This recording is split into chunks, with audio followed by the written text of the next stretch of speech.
audio.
Okay, yeah.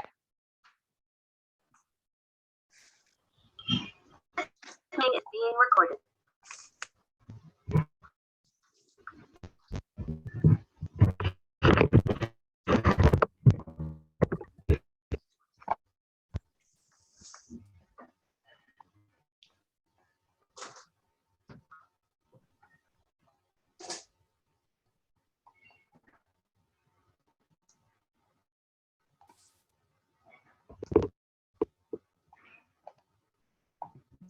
I believe Dave's going to be about half an hour late.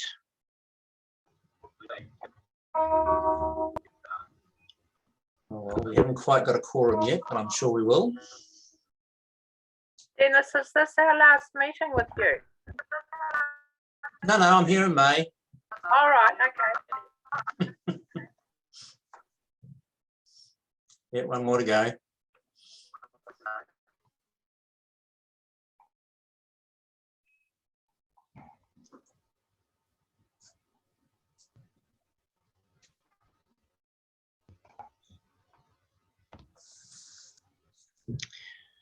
Is Chris coming? Yes, my understanding is that she is. Good. He hasn't indicated that she's not. No, here she is.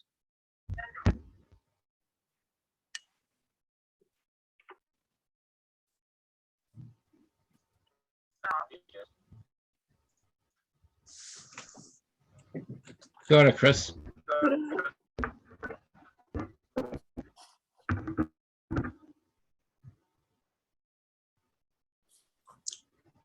So we have a quorum now. Yep. And just waiting for Avril. I'll give her one more minute and then we'll have to start. Are you cheering, Grant? Yeah, Abby's away. I've got this horrible echo where I can hear myself about a minute behind what I'm saying.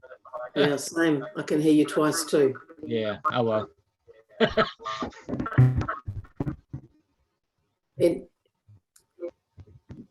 Before we get going, there's a plan, is there, around the village market item and Yep. sharing? Yep, yes, that's right. I'm going to pass it over to you, Chris, to chair. To who? You, Right. I'm glad I asked then. yes. I was going to tell you probably a couple of seconds beforehand. No, I was going to tell you.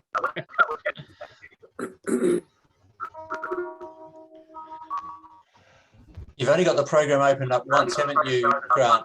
It's not open on two computers. No, it's only open on one computer and it's only open once.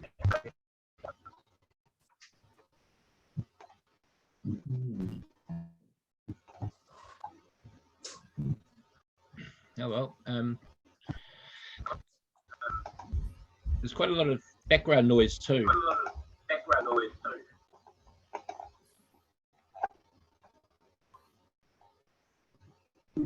All right, I'm gonna start the meeting. I'm sure Avril will arrive eventually. So welcome to the Golden Bay Community Board meeting on the 12th of April 2022. And I'd like to pass over to Chris, if you would mind starting with Karakia, Chris. Sure. Kia ora tātou, ngā mihi mahana kia koutou. Kei te mihi ki a koe Grant chair. Karakia tātou, whakatakata hau ki te uru, whakatakata hau ki te tonga, kia ma kina ki uta, kia ma taratara ki tai, he aki ana te atukura, he tio, he huka, he hauhu, ti hei mauri ora. Thank you, Chris. Now, we've got Abby away as an apology, as well as Jess, and I believe that Dave's going to be a half an hour late. And I'll note that Avril is also late. She's not an apology, so. I have an apology for needing to leave early, possibly. I've got a meeting with some Ministry of Culture and Heritage staff from Wellington, and I couldn't get another time, so I'll need to leave by 11:30 if we haven't finished by then. Okay, hopefully Avril will be here, and we can have a quorum. Celia. Yeah, I'm just wondering about this echo, because Chris, when you were speaking, there was an echo as well. Yeah. So is there something wrong with our setup?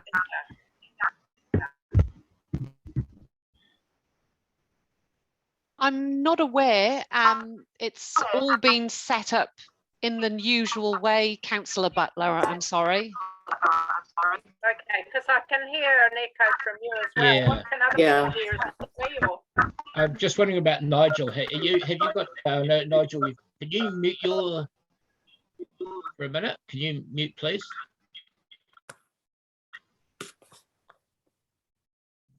Yeah, how does that sound if I speak now? Yep, that's fine. And how does it sound to you? Am I echoing now? No. I'm not. Okay, so sorry, Nigel. It was something on your computer, but we'll go to the. No, can I have somebody please approve the apologies? Yep, I will. Move. Celia, and seconded Chris Hill. Okay, and so now we move to the public forum, and I'd like to welcome the members of the to the public forum who've registered to speak today. And I just want to remind you that there is, when you address the committee on the topic that's important to you, there's a number of ground rules which regarding the speaking at public forum, and I'd like to remind you of the time is 5 minutes of a limit, and if you're disrespectful, malicious, or use malicious or offensive language, or start to criticise elected members or staff, will halt your presentation, and you'll be asked to leave. And you'll also be stopped from speaking if you've already previously spoken on an issue, repeating the views presented earlier in the forum. So each speaker, maximum of 5 minutes. Now, I had my name on there to speak. I'm not needing to do that now, so we'll move straight on to Nigel Lloyd.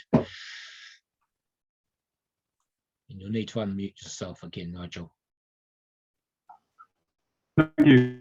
I'm ready to start now. Good morning. I'd like to use the update community. Nigel, Yeah. Nigel, just one moment. We can't hear you. There's something up with your speaker. You can't hear me. No.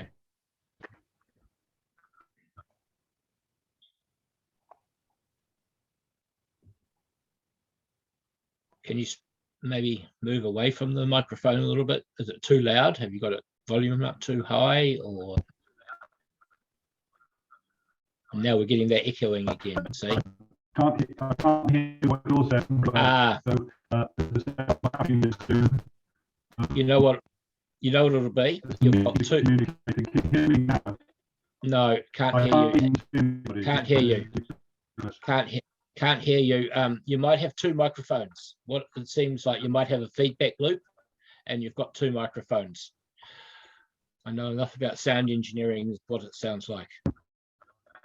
Have you got a microphone? Have you got a microphone on your computer as well as a microphone on your, as an extra microphone? Have you got two microphones there? Hi, David. That's very frustrating. I can't hear. You can't hear. You can't hear me. No, we can't hear you either. Do you have two mic? Nigel did submit his statement in writing. Do you want someone to read that out? Where's That's Nigel? probably- He's gone off again, has he? Yes, he has. Yep, Nigel's gone off again. Has everybody read that statement? Celia? No, I haven't read it yet. Where is it? Okay. It was emailed out to us yesterday. Have you read it, Chris? Yes, I have. I mean, it is handy that it's there to read if Nigel's not able to connect up well enough. So Yeah. and there's a lot of detail in there, so that it's that is helpful. Okay, I'm happy to read it out. I've read it, and I'm happy to read it out. Can everybody hear me? Okay, if I do read that out. Yep. Yep. So on behalf of Nigel, I'll read this out. Pekawa Coastal Protection Gold Bay Community Board update 12th of April 2022. Good morning. I'd like to use the public forum to update community board members on a number of points. The state of play in respect to protecting Pekawa and coastal erosion, the problems Pekawa residents are experiencing getting a resolution protecting their homes, looking to the community board to represent our concerns to council, requesting the board to get a specific answer from the council on why they are failing to preserve or to maintain the Pekawa Esplanade Reserve. If councillors and board members care to look at today's agenda and the attached action list, you'll see the following details. Pekawa seawall was added as an ongoing action point on the 13th of April 2021.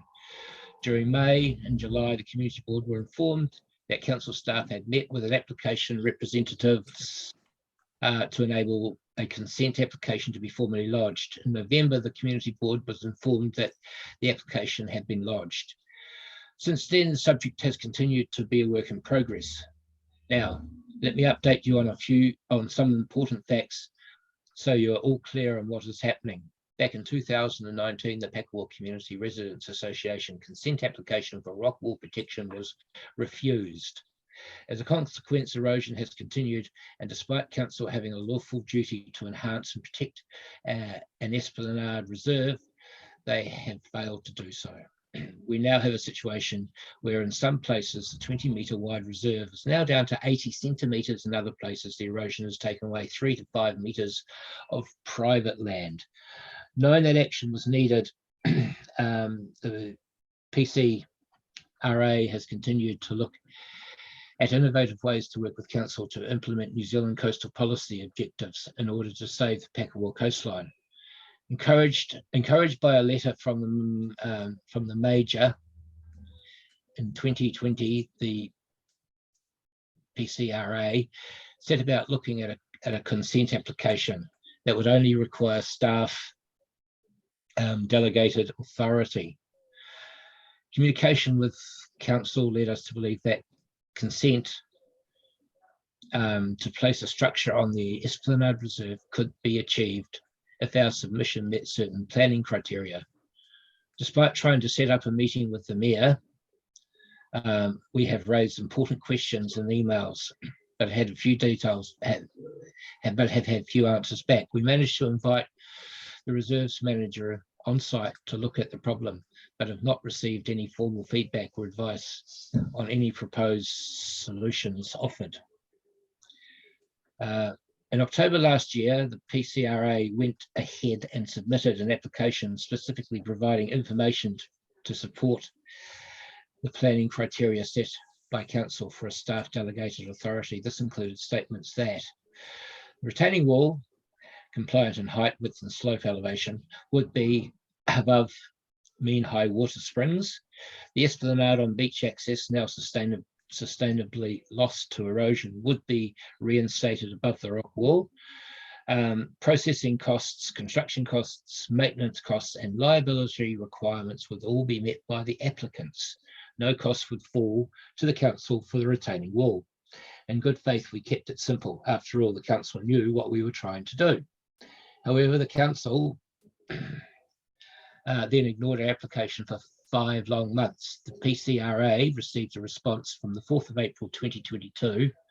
The response, that's only a few days ago, the response was not what was expected. Instead of getting the council support in terms of staff delegated authority to proceed, council have again sent us in the direction of an expensive and complicated notified consent process. Not only have they taken 5 months to inform us about the application, to make matters worse, they have insisted that under section 92A of the RMA, they expect the response within 14 working days. Instead of working in a way that would help us with the consent application, they have decided to employ an outside consultant who is now earning his money and adding delay by calling for 20 separate requests for additional information. So much for this being an internal staff delegated authority process. The information requested is very detailed and complicated. It adds cost and unnecessary inertia to the process, and yet again shows that the council again following the path of finding ways to say no rather than the yes solution.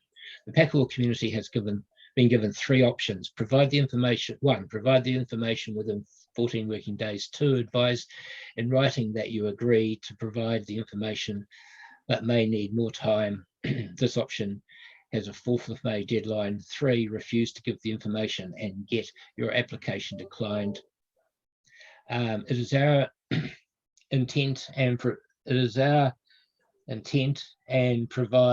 as much of the information as we can within the impossible time frame by the council. Time and tide are against us. Pākehā Community Residents Association therefore look to the Golden Bay Community Board to take action and challenge the behaviour of the council. The Pākehā community calls on the GBCB to submit a formal set of questions to the Mayor and his council. We ask that this is action before the Easter break. The questions that need specific answers from TDC are as follows. Why has TDC taken 5 months to start the consent process, yet insists on a complicated and detailed response within 14 days? What reasons have led to the need for council to employ a consultant when we were advised consent would be considered on an in-house staff delegated authority? What are the provisional estimated costs that the applicants will need to find if the application goes to a commissioned hearing?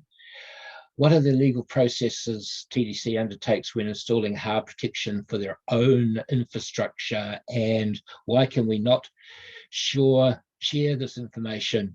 Why can they not share this information and allow Pākehā to do the same? Why does the Resource Management Act discriminate between private property and council infrastructure? What ongoing action is TDC taking to enhance and protect Esplanade Reserve at Pākehā as directed by New Zealand Coastal Policy? And what immediate action is being taken to make the Pākehā beach access points safe? Recent coastal erosion has created a safety hazard. These need to be closed off today, and the public need to be made aware that they are not safe to use. Liability clearly rests with council.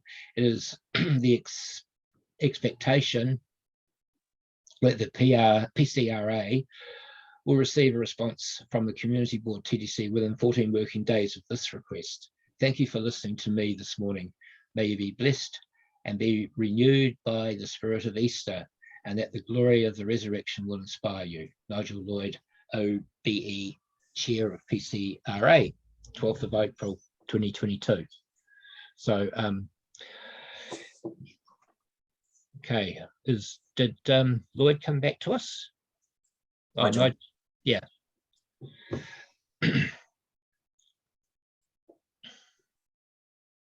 Nigel, did you hear that? I just spoke that out. Okay, we need to move on. Is everybody able to put that up on their screen and see that? Can I? Yeah. Grant, See that. I don't seem to have received it in my emails. So I'm wondering if Oh. somebody could, or Emma could just send it through to me, to my address again. I've just been searching through and I can't find it. Sure. All right, so we have our next speaker. That is Duncan Carvey. Thank you very much, Duncan. You have to unmute. You have to unmute. You're still unmute. Yeah, gotcha. Yep, thanks for the opportunity, Grant. Just- I don't know if you were here earlier, but you have 5 minutes. Right, gotcha. I'm just wanting to speak about the proposed penguin fence that the Mohua Trust has proposing to put up on the western arm of Te Raukauhi.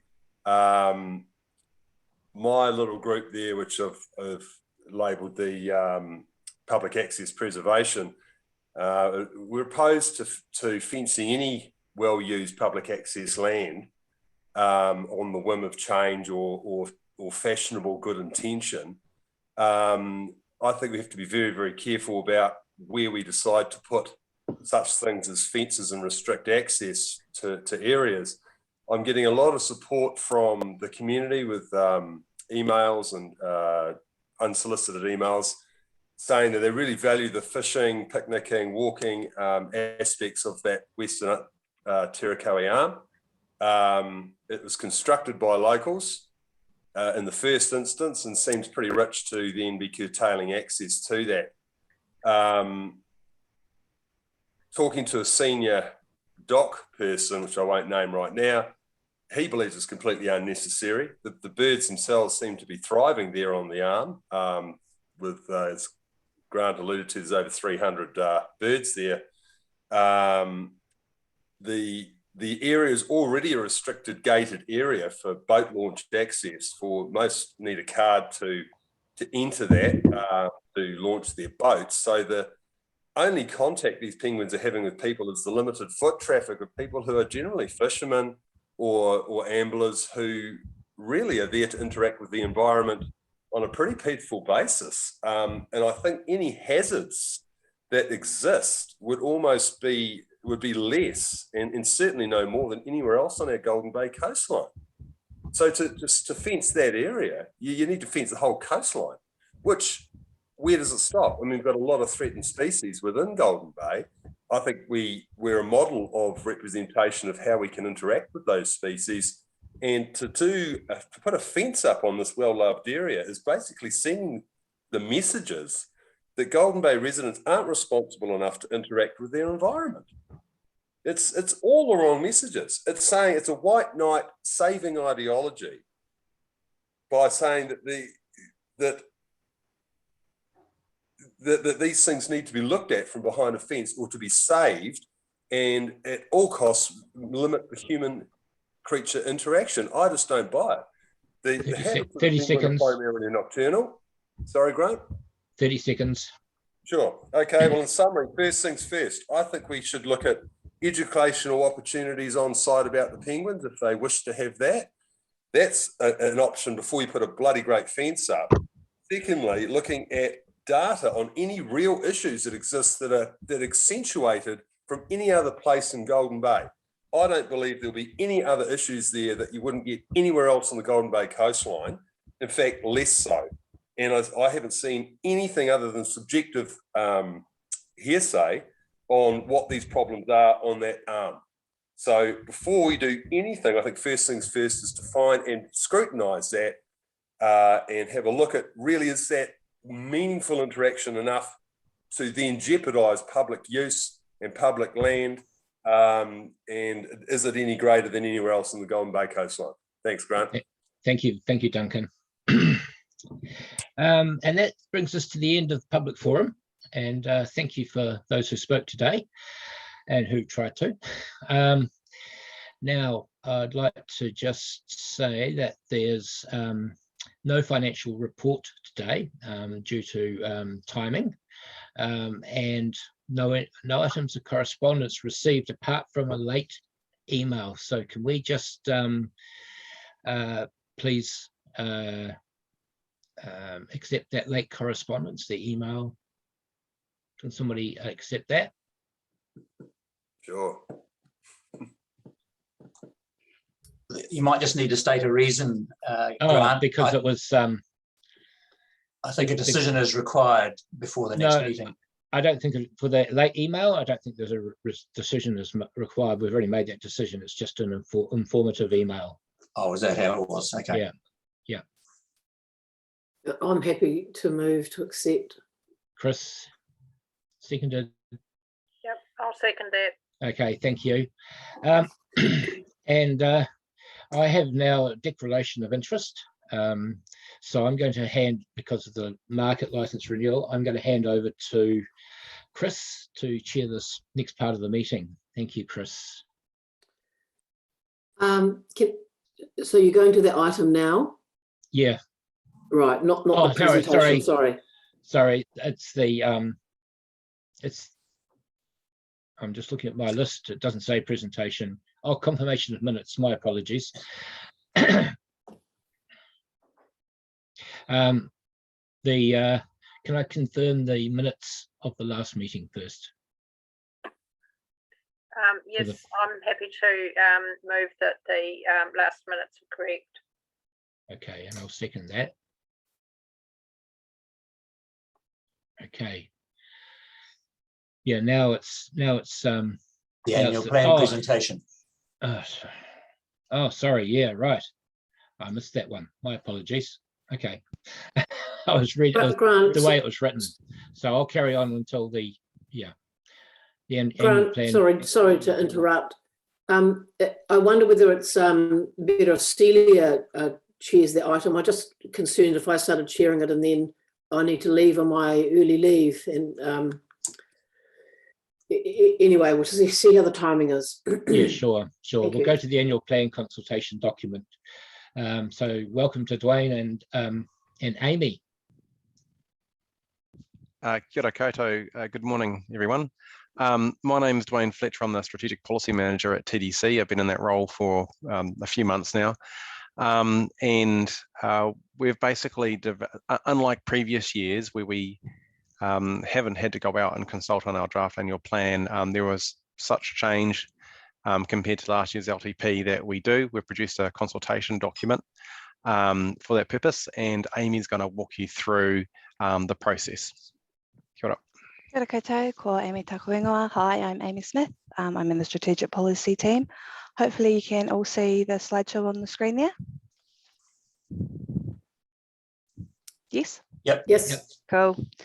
So what I'm going to do this morning is just talk you through the public consultation document for the annual plan 2022-23. The purpose of that is to give you a good overview, let you know where you can find out more information, and then you may or may not choose to prepare your own submission. So how does this fit into our planning cycle? Every 3 years, the council develops its long-term plan that has a time frame of 10 years.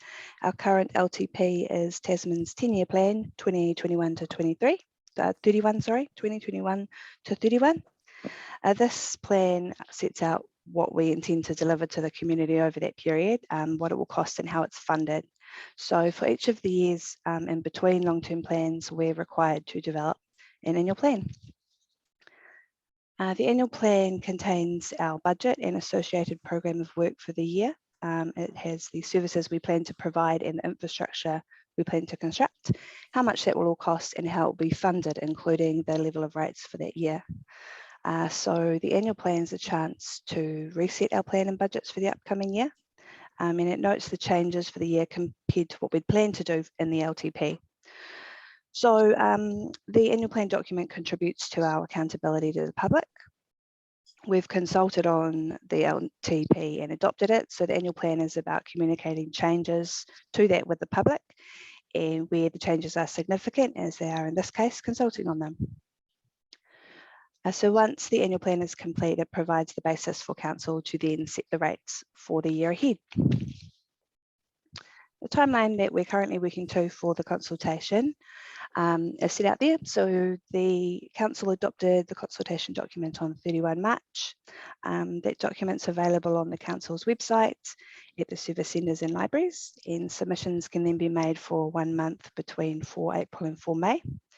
There'll be a hearing on the 18th of May, which is the opportunity for any submitters to present feedback verbally to the councillors if they wish to do so. This year, the Mayor and the councillors will also consider what they've heard through any consultation, written, verbal and on video. So there's an opportunity for people to upload a video submission if they want to. And then the Mayor and councillors will make any decisions on changes to the planning for the 2022-23 year on 25 May. And then on 30 June, the council will adopt the final plan for the coming year. So the reason we're consulting is because the changes from the LTP are significant and material. We're not actually required to do an SCP, but Section 82 of the Local Government Act sets out those principles of consultation and they have to be met. And also council significance and engagement policy must be complied with. So council has some discretion on how it consults to meet the principles, and that's related to the significance of the decision. And in this case, it was considered to be high significance. So here's what's covered by the consultation document. Many parts of it are just communication, so setting the scene in terms of the social, economic and legislative changes since the LTP was adopted. It also covers the cost pressures that council had little or if any control over, and also the projects and programs planned for 2022-23. The consultation focuses on the two options for the program of work and associated rates of revenue increases. So a little bit more on the context, what's changed since the LTP was adopted. Quite a lot has changed in the wider economic, social and legislative environment since that time. In mid-2021, we were thinking that we'd seen the worst of COVID. The government and Reserve Bank was stimulating the economy to help recovery from the lockdowns and impact on the society. And there was an aim to protect firms and jobs. But in early 2022, there was high inflation. The government and Reserve Bank took action to try and reduce inflation. And currently general inflation is running at around 5 to 6%. So this has affected council. There's shortages of construction materials, there's higher interest rates on borrowing. With the closure of the border for so long, there's been challenges getting and retaining skilled staff. And also the government's program, central government's program of reforms that affect local government has continued, and that's increasing the costs for council too. As you would have seen in the media, the costs for the Waimea Community Dam have risen above those that we planned for in the LTP, and we'll cover that a bit later.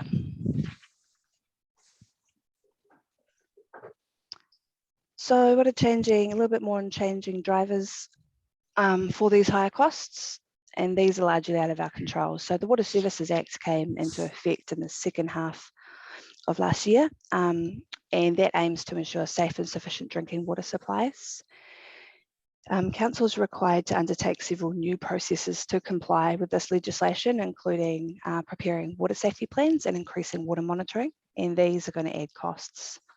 The Waimea Community Dam cost overruns, although completion is getting closer. It was approximately 70% complete at the start of the year.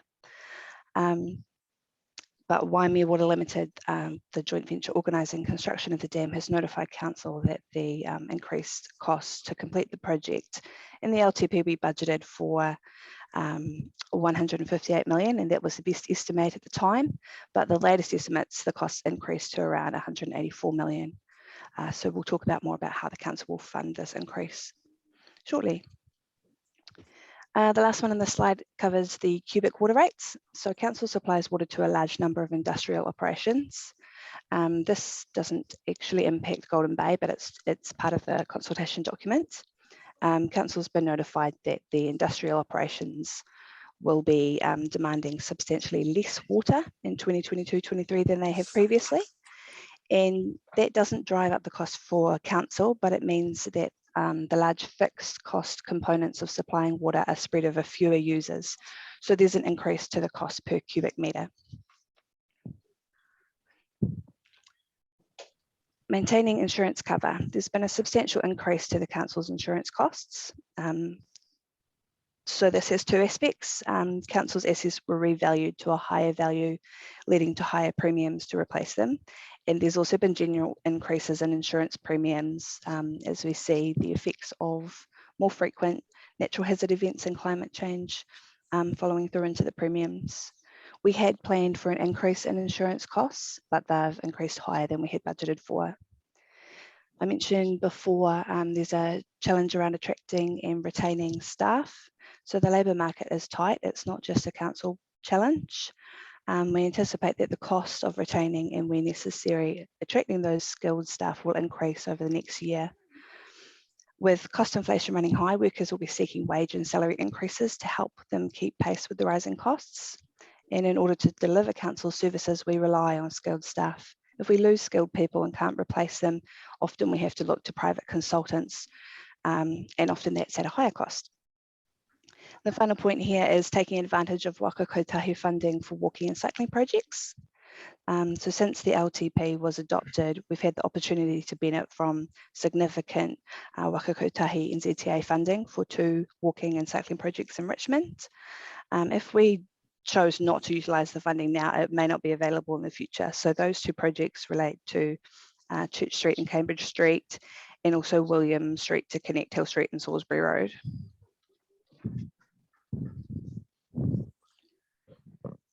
Waimea Community Dam funding. So you can see here there's 2 columns with titles at the top. The left hand we've labelled the council's share. This relates to the benefits from the dam that accrue to the general public through water supply, better environmental conditions in the river, and economic benefits to the district as a whole.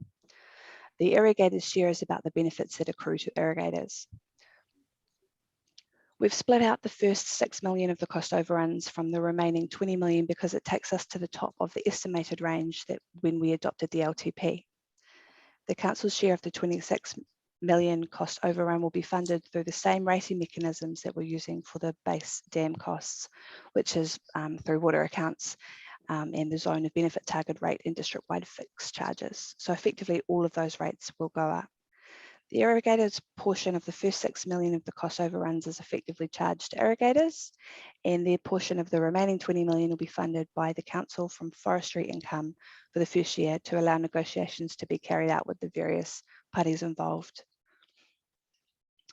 Golden Bay isn't on the urban water supply, so it is the district-wide fixed charge rate that affects people from these Waimea Community Dam changes.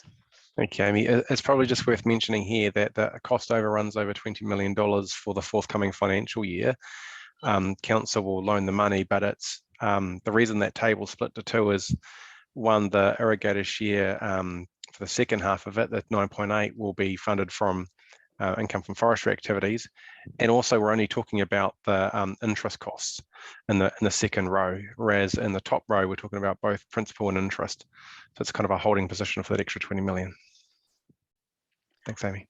Thanks, Dwayne. So I touched on water rates increases. The combined impact of implementing the Water Services Act, the Waimea Community Dam cost overruns, and the reduction in volumes to industrial users has quite a big impact on water rates, and council is concerned about this. We anticipate receiving some better off funding from central government as part of the Three Waters reform, and we'll explore with government whether some of this funding could be used to reduce the increase in water rates.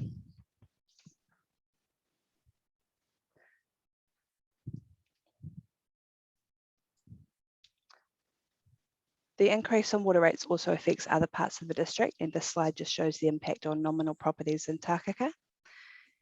It shows the increase of the Waimea Community Dam district-wide rate from the cost overruns and moderate increases to the 2 firefighting rates. As Takaka is not on the urban supply, the majority of the Water Services Act impact of the change to industrial water use and some of the Waimea Community Dam cost overruns don't affect ratepayers.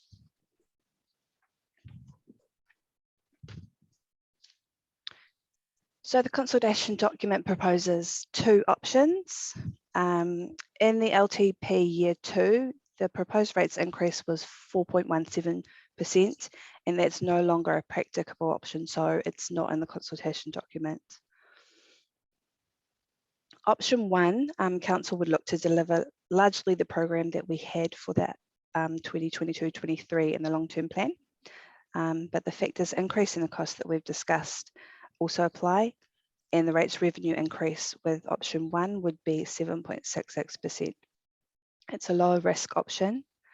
Council would have more flexibility to respond to any events that take place in the year, and more ability to respond to requests from the public, and a lower chance of financial deficit at the end of the year. For option 2, we've done significant work to find savings to help reduce the impact on the rates. The things that are putting pressures on council's costs are still there, but we've looked to reduce costs in other parts of the program. This option requires a 5.51% increase in rates revenue. And the reductions are made in a range of areas, including consultancy budgets in water, environmental management, coastal assets, rivers, and strategic policy planning activities. It would mean that we're less able to call on specialist expertise, and some planning and policy work could be delayed. It would also see lower budgets for maintenance and operations in transport, stormwater, water supply, and rivers activities. So if a significant hazard or unforeseen event may happen, we would possibly need to exceed our budgets. We would have lower ability to respond to those requests from the public, and there's a higher forecast fees and charges revenue through building consents and resource consents, and that's based on high activity levels continuing. We've also looked to defer some capital projects. I won't run through those all. I won't run through all of those. And we've also deferred 2 million of our digital innovation work, which is our program to bring council's IT systems up to date. We do still plan to complete that work. It's just a deferral. So those are the two options. As you can see on this diagram, there are the different components contributing to the various cost pressures to make the overall rates revenue requirement under each option. So for both of those options, there's a 0.61% added by the Waimea Dam cost overruns, 0.74% added by higher insurance costs, 1.18% added by implementing the Water Services Act, 0.78% added for wage-related market increase to staff cost budgets, and 0.18% added as a result of a range of smaller impacts, including electricity charges and costs coming through council's joint ventures.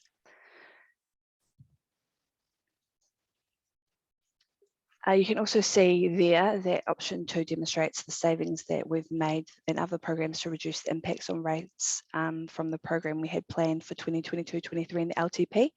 And council's preferred option is option 2 with a 5.51% rates increase. I'll quickly touch on a couple of other changes. These changes didn't affect rates revenue requirement in 2022-23 because they're funded from other revenue sources. The first is around accessing government funding to support the infrastructure for growth. So the government has funding available for fast growing areas called the Infrastructure Acceleration Fund, the IAF, and that's designed to help councils develop infrastructure that enables more houses and commercial building to be built. We've got 3 projects shortlisted in Takaka, Motueka and Wakefield, and if we're successful with those, the government will contribute up to 24 million in funding towards the needed infrastructure. The council's share of these will be funded by DCPs charged to developers, so that doesn't affect rates. And the other change is improvements at Port Tarakoe. There's a few developments to the port, including new toilets ablutions box and the associated sewer systems, grey water disposal facility for ships using the port, a new food grade wharf for the mussel industry to meet increasing demand from marine farms. They're going to extend one of the breakwaters to provide 4 new berths for large commercial boats, and we plan to improve the existing main wharf fendering system to enhance health and safety. That's a user pay system, so again, that doesn't affect rates.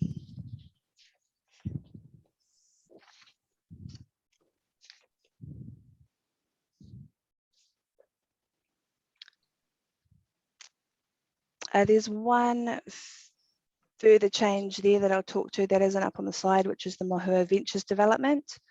So that's a development in 3 stages that allows for 100 individually owned homes on unit titles in a village style layout, which optimizes the number of dwellings for the area of development land.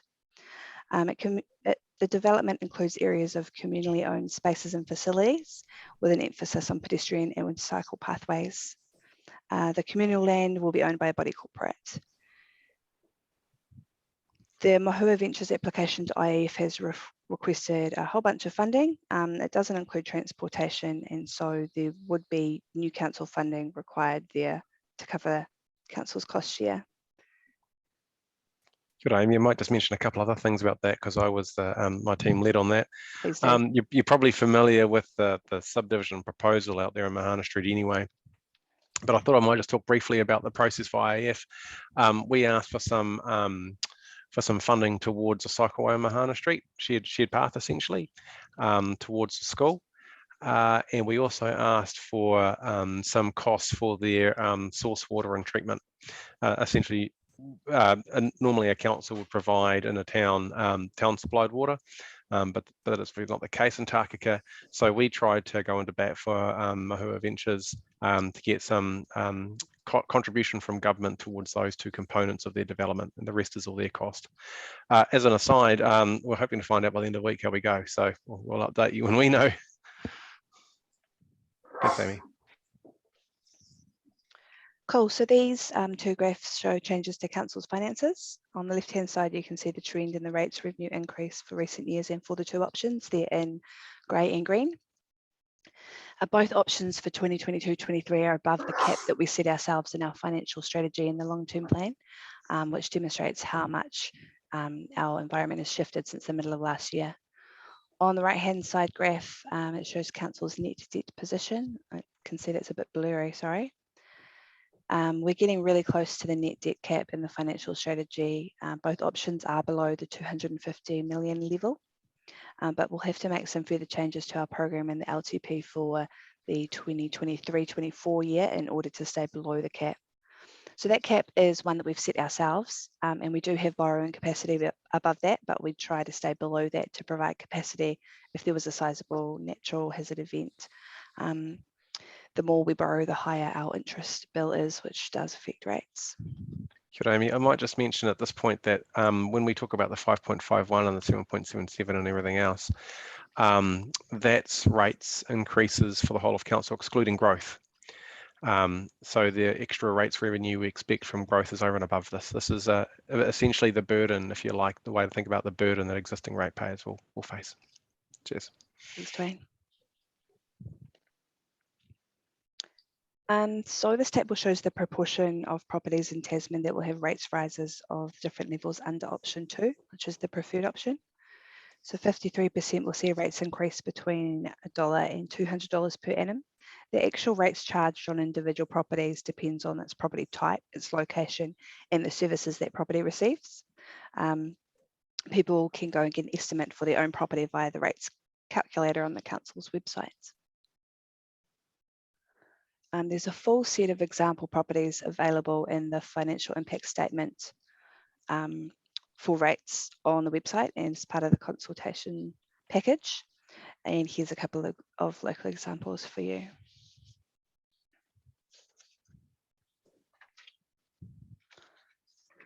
So the annual plan also covers projects and programs planned for the 2022-23 year. And these include some local Golden Bay ones, construction of wetland at Motu Pipi, continuing wild conifer control on Takaka Hill, increasing capacity to carry out our responsibilities under the National Environment Statement on Freshwater.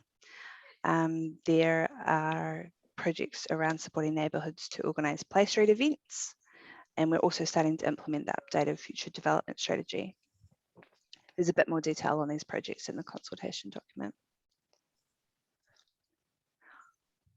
The other part of the consultation is changes to the schedule of fees and charges, which we're also required to look at each year. Council makes charges to help recover some or all of the costs of some of its services, and this helps to reduce the amount of revenue that we need to raise through rates. The detail of the proposed changes and ways to make submissions on them are available on the Council's website, and new charges will come into effect from the 1st of July 2022. To give you a little bit of a flavour on what's proposed, the headlines include that most charges will be adjusted for inflation. Some charges are made on the basis of the staff charge out rate. So this will include an increase from $160 to $170 per hour, which reflects the increased cost of hiring and retaining those skilled staff. There's going to be a 20% increase in fees at the resource recovery centres, and that reflects higher costs for the Nelson Tasman Landfill Business Unit.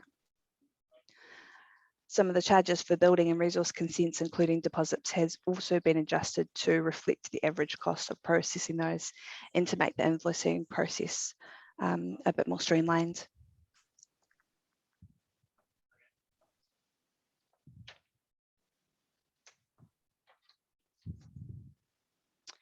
And that's the end of you having to listen to me talk. Dwayne and I are happy to answer any questions, but as I said at the start, hopefully that provided you an overview on what we're consulting on. And you can find out more information on the website, and you may wish to make your own submission. Dwayne, did you have anything to add? No, thanks. I covered Mahua Ventures and Exploiting Growth, so thank you, Amy. Excellent. Celia, you've got a question? Yeah, thanks very much for the presentation, Amy and Dwayne. It's very helpful. I just a couple of things.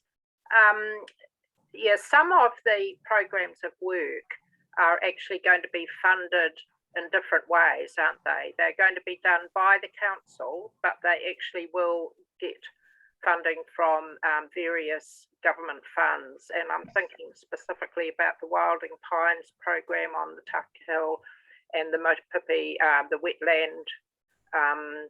wetland construction program.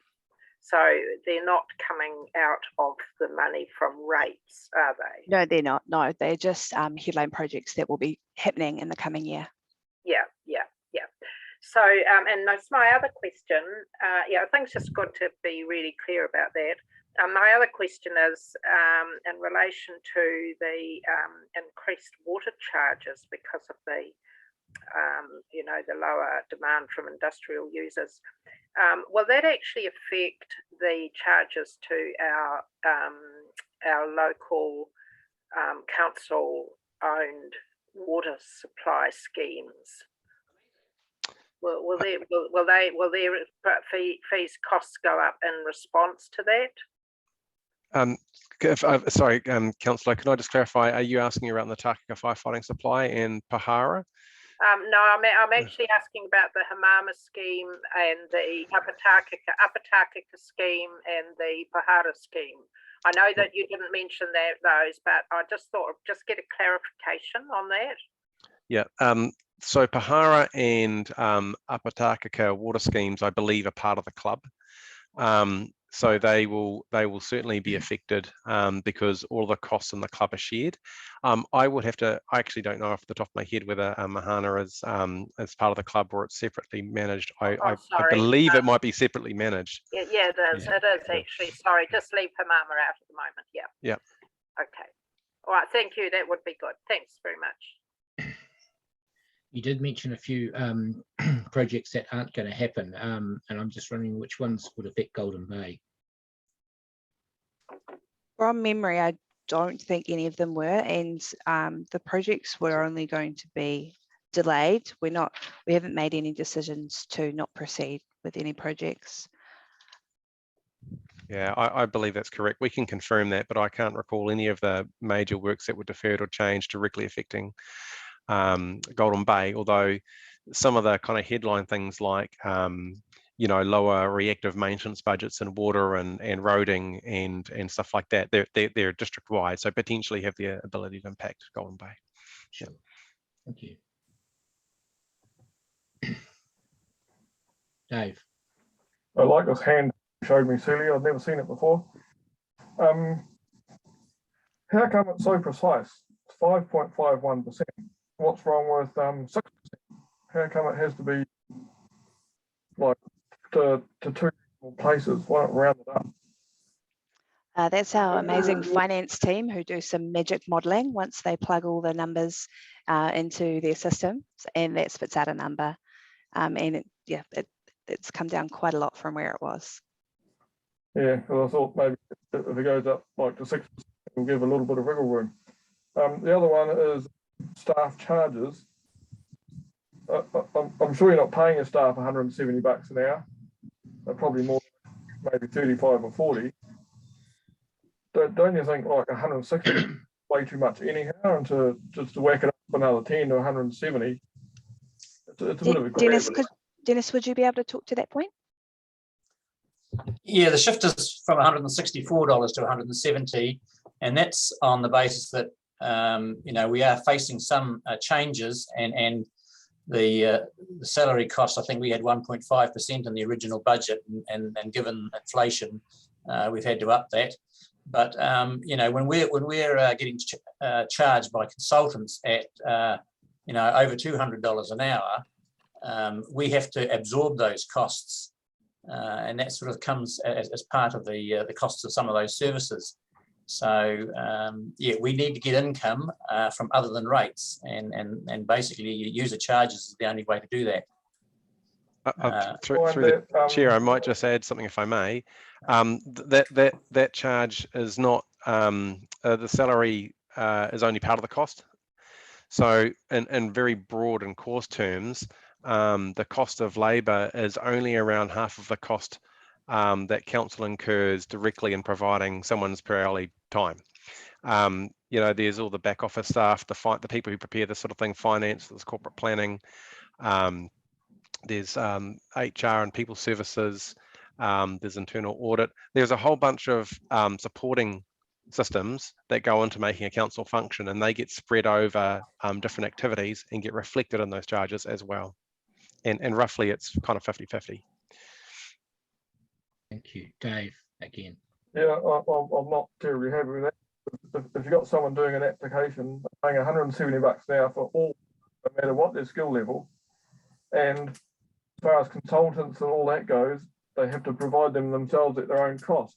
So I still think maybe you could be a bit more specific, charge people what they're actually, for labour cost, charging them whatever you're actually charging for labour, and don't sort of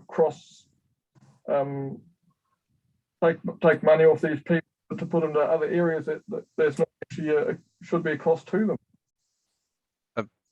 Through the chair, the point was that there is some overhead that needs to be spread over all of the cost centres in council, and if you don't pro rata those out to the services that are provided on a fees and charges basis, it ends up in rates. I just also point out that the kinds of people that council recruit are the kinds of people that work in consultancies elsewhere, and the kind of rates we're talking about are not out of proportion with the kind of rates they use as well. Thank you. Hey, thank you both. Is there any other questions?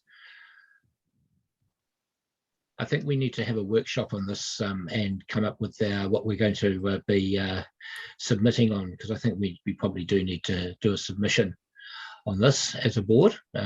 So we'll talk about that perhaps a little later. But thank you to Dwayne and Amy for your time this morning. It was very informative for me to have a very good idea of what's going on. And yeah, thank you. Thank you very much. We'll leave now. Ka pai. Thank you. So that brings us to the end of the presentation. Now we have a report, and that's is where I step down and give the chair to. It's another hour, so I think Chris, you've probably got time to do this. So I'm going to step down as chair and give this to Chris to run through. Excuse me, Chair Knowles, we'll just need a resolution to hand over to for this item. Yep. All right, I'd like to resolve that Chris Hill chair the meeting due to conflict of interest. I'll second that. Thank you. You need to all those in favour, Grant. All those in favour? Aye. Passed. Thank you. Thanks, Grant. So we're moving to the item called Licensed Occupy Renewal for the Tākega Saturday Market. There is a decision required of the board. The draft resolution says that the Golden Bay Community Board 1 receives the license to occupy renewal for the Tākega Saturday Market, and 2 recommends to council that staff proceed with offering a new license to occupy to the current lessee, Mr. Grant Knowles, for the Tākega Saturday Market for a term of 4 years from the 1st of May 2022 to 30 April 2026. And do we have someone, Margot's here, I think, to speak to the report? I am. You tell me what, if you would like for me to go over the summary, or if I should just have people accept it as is and ask questions. What would you prefer?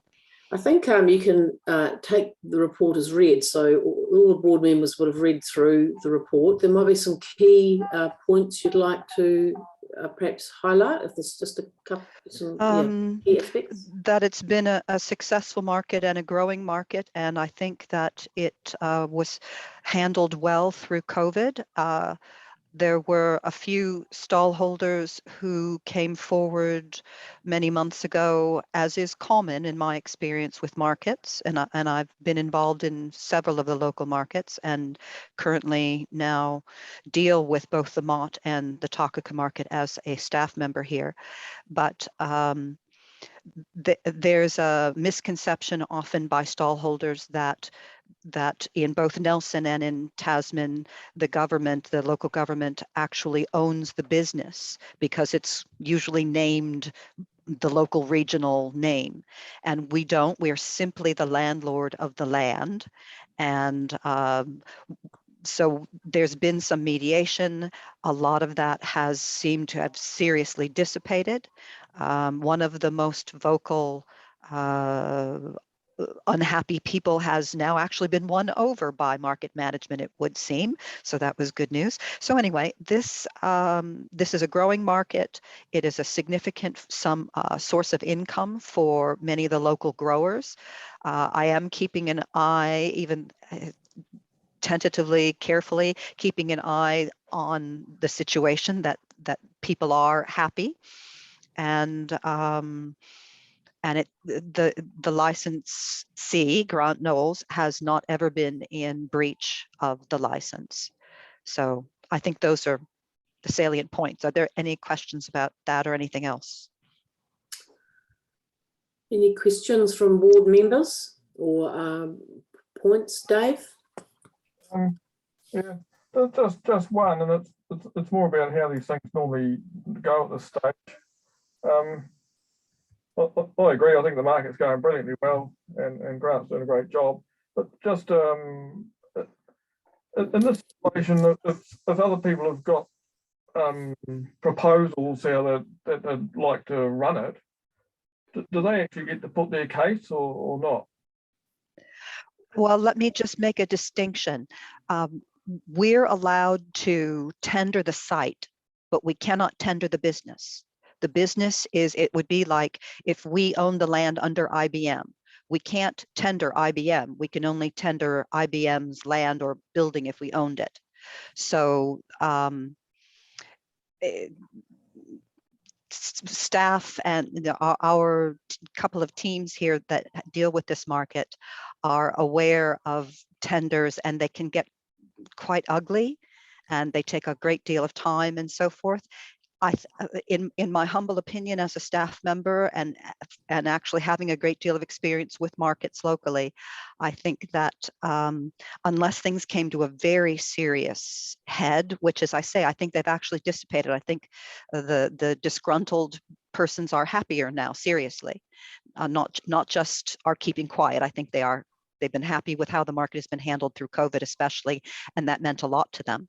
So unless something really changed and something got very ugly, I personally and my team members strongly would discourage the idea of a tender. It could bring up all sorts of other issues. There are also there's a potential possibility of some legal issues that I could discuss with you on the phone sometime. So that's where I'm coming from. Does that answer your question? Yep. Celia. Thank you, Madam Chair. I'm actually happy to move this resolution. I think that given that the market has been successful, and I take the point that we actually have only a limited role. Really, we're not involved with the management of the business, but it has been successful, and I think that giving security to the business for in terms of a longer lease, this would be for 4 years from 1st of May to the 30th of April 2026, 1st of May 22 to 30th of April 2026. I think that would give stability to our market, and we can look at a continuation of what is actually, from a tourist point of view, a really important institution for Takaka and for Golden Bay. So with that, Madam Chair, I'm happy to move. Thank you, Celia. Just a couple of points from me, perhaps. So are there any changes to the licence? Very, very minor, or in my humble opinion, they're very minor. One is that I've recommended, in light of the few disgruntled persons, or if that ever happens again, and in a meeting that I chaired with 35 stallholders and Grant and his sons, his sons are intending to become more involved, and that was one of the mediation points that the group of stallholders were happier in some instances to deal with Grant's sons. Anyway, that I lost my train of thought for a second there. Minor changes to the license. Oh, I yes. don't think we probably don't need to hear the details of, what's gone on inside mediation meetings, but okay. I think I'm just wondering if there's any changes to the license. So the license is going to be renewed, and wanting to know if there's any changes. Thank you. So the one that I was bringing you to is that I've recommended that we add a clause that says that the group, some of the market stallholders have formed a group to represent them, and that market management and this group meet once a month or at some negotiated, agreed upon time frame to make sure that if there are ever disagreements, that they be worked out between the two. And then the other single change would be to add, there's a map, an attachment, an aerial view of the market site, where I'm recommending that some peripheral areas that actually are already being used by the market licensee during high season and times of great popularity of the market, additional stallholders, that be added on an as needed basis during high season.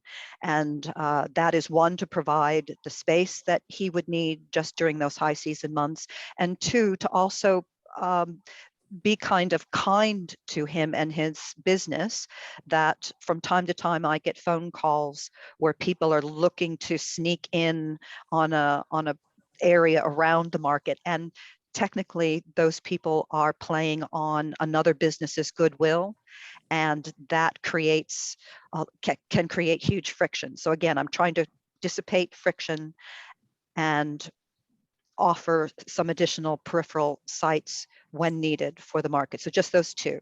Thank you. And just in terms of the income, is it the income from this is paid to the community board? Correct. And how much is that? Is that a percentage, or is that a set amount? It's a percentage. And do you want me to, at one point the number was in the report, do you want me to tell you roughly? It's not in there anymore, it was taken out. Yeah. It's roughly about 2,000 a year. Yeah, thank you. And I note in the report it's not usual to tender these sites, and that's the case with other market sites, I think, in the region. So, I mean, it was a question I had before I got to the end of the report. In my reading, just thinking, oh, well, how does that work? So, you know, I'm supportive of the license being renewed. I think that the market's, you know, growing into a really lovely, vibrant, colourful event that you know, that really enhances the bay, and you know, for all of us, and also tourists that are coming over the hill and see a great little market there. And I would like to acknowledge that I think that the license holder Grant had, you know, managed through COVID. There was pretty tough times there, and I think the way that was managed through COVID and following the guidelines well, I think that was I thought it was really good how that was managed, and I appreciated that.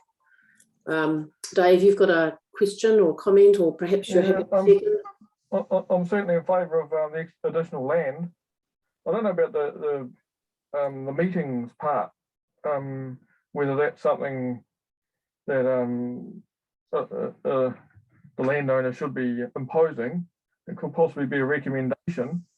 I think if it is put down as part of the lease agreement or whatever it is, that all parties, that Grant and the other people involved would need to agree first.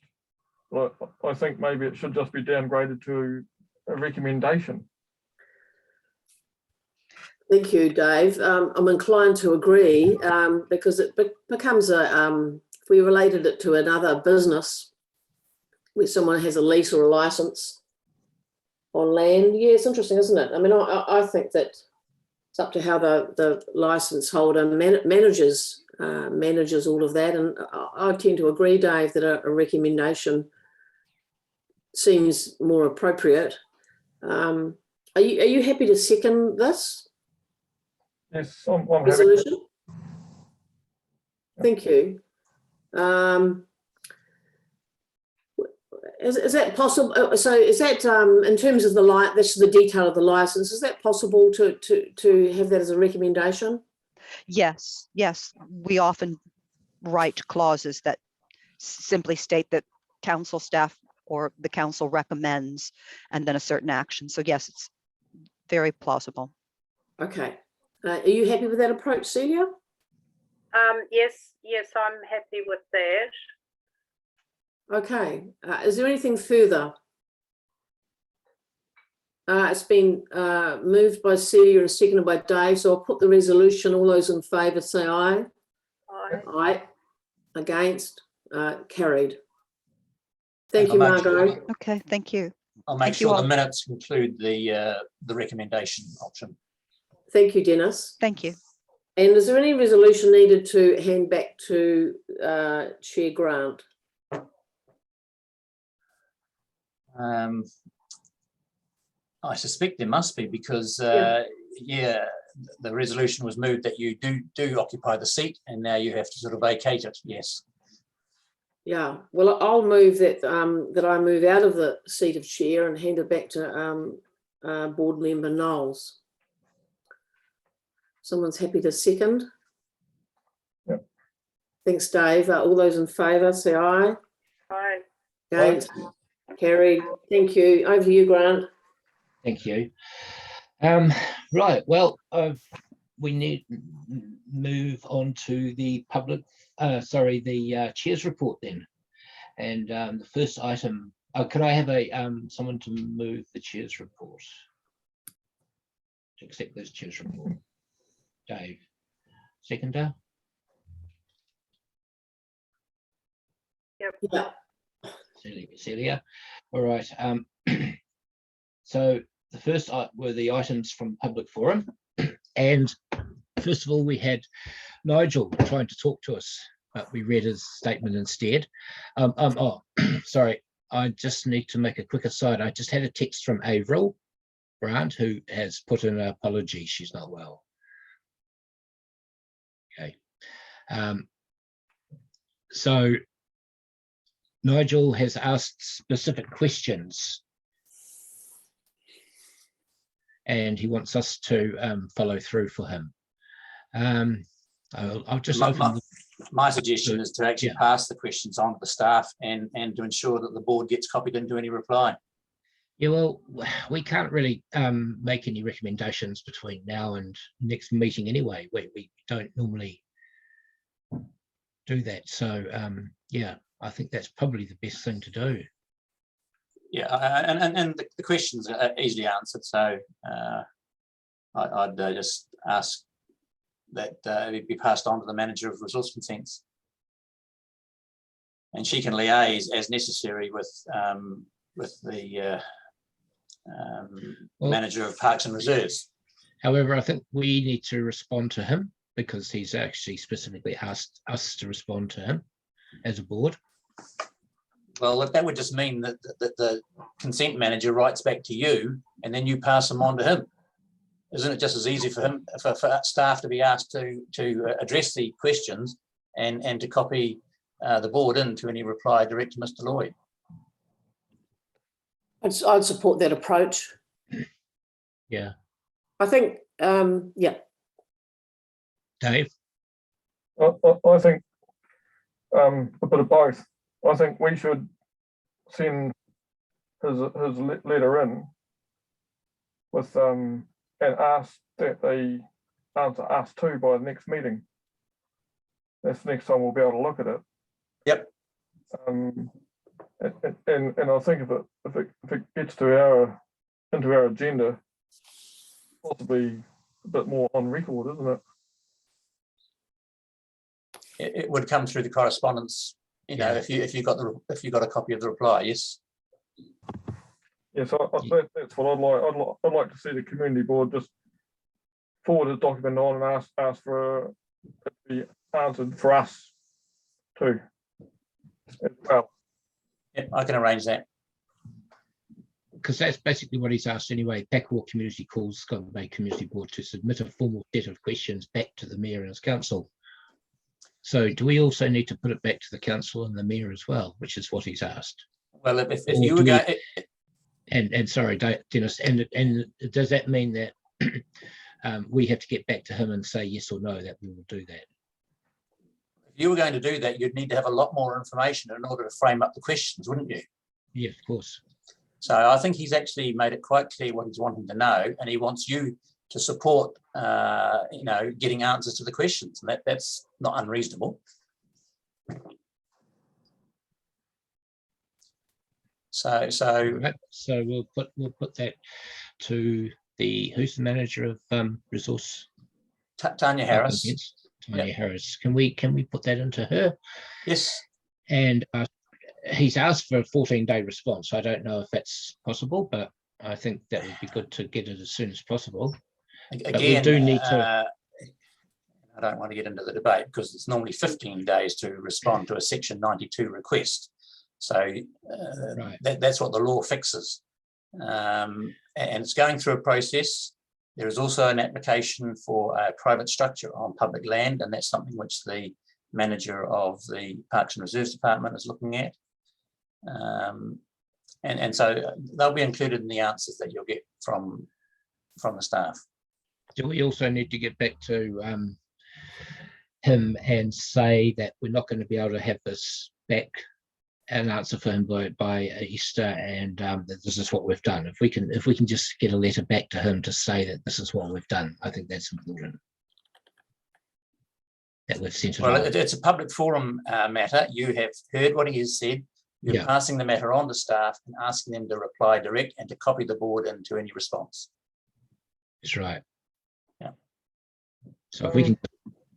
I can help Emma send that to Mr. Lloyd. Thanks. Dave. I'm still thinking it should be our question as well. We're not just getting copied into a response. We should be forwarding his letter on and say, can you please answer these questions for us? But are they your questions? And if they are your questions, you need to actually understand all the issues. And do you understand all the issues? No, you don't, because you don't have any advice.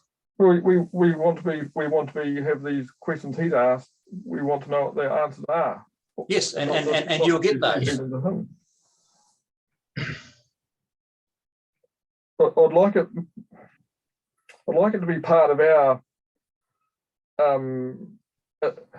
agenda and not just a bit of his correspondence, if you get what I mean. Well, if the board want to do that, then you have to call for a report so that it goes onto your agenda. Can we call for a report?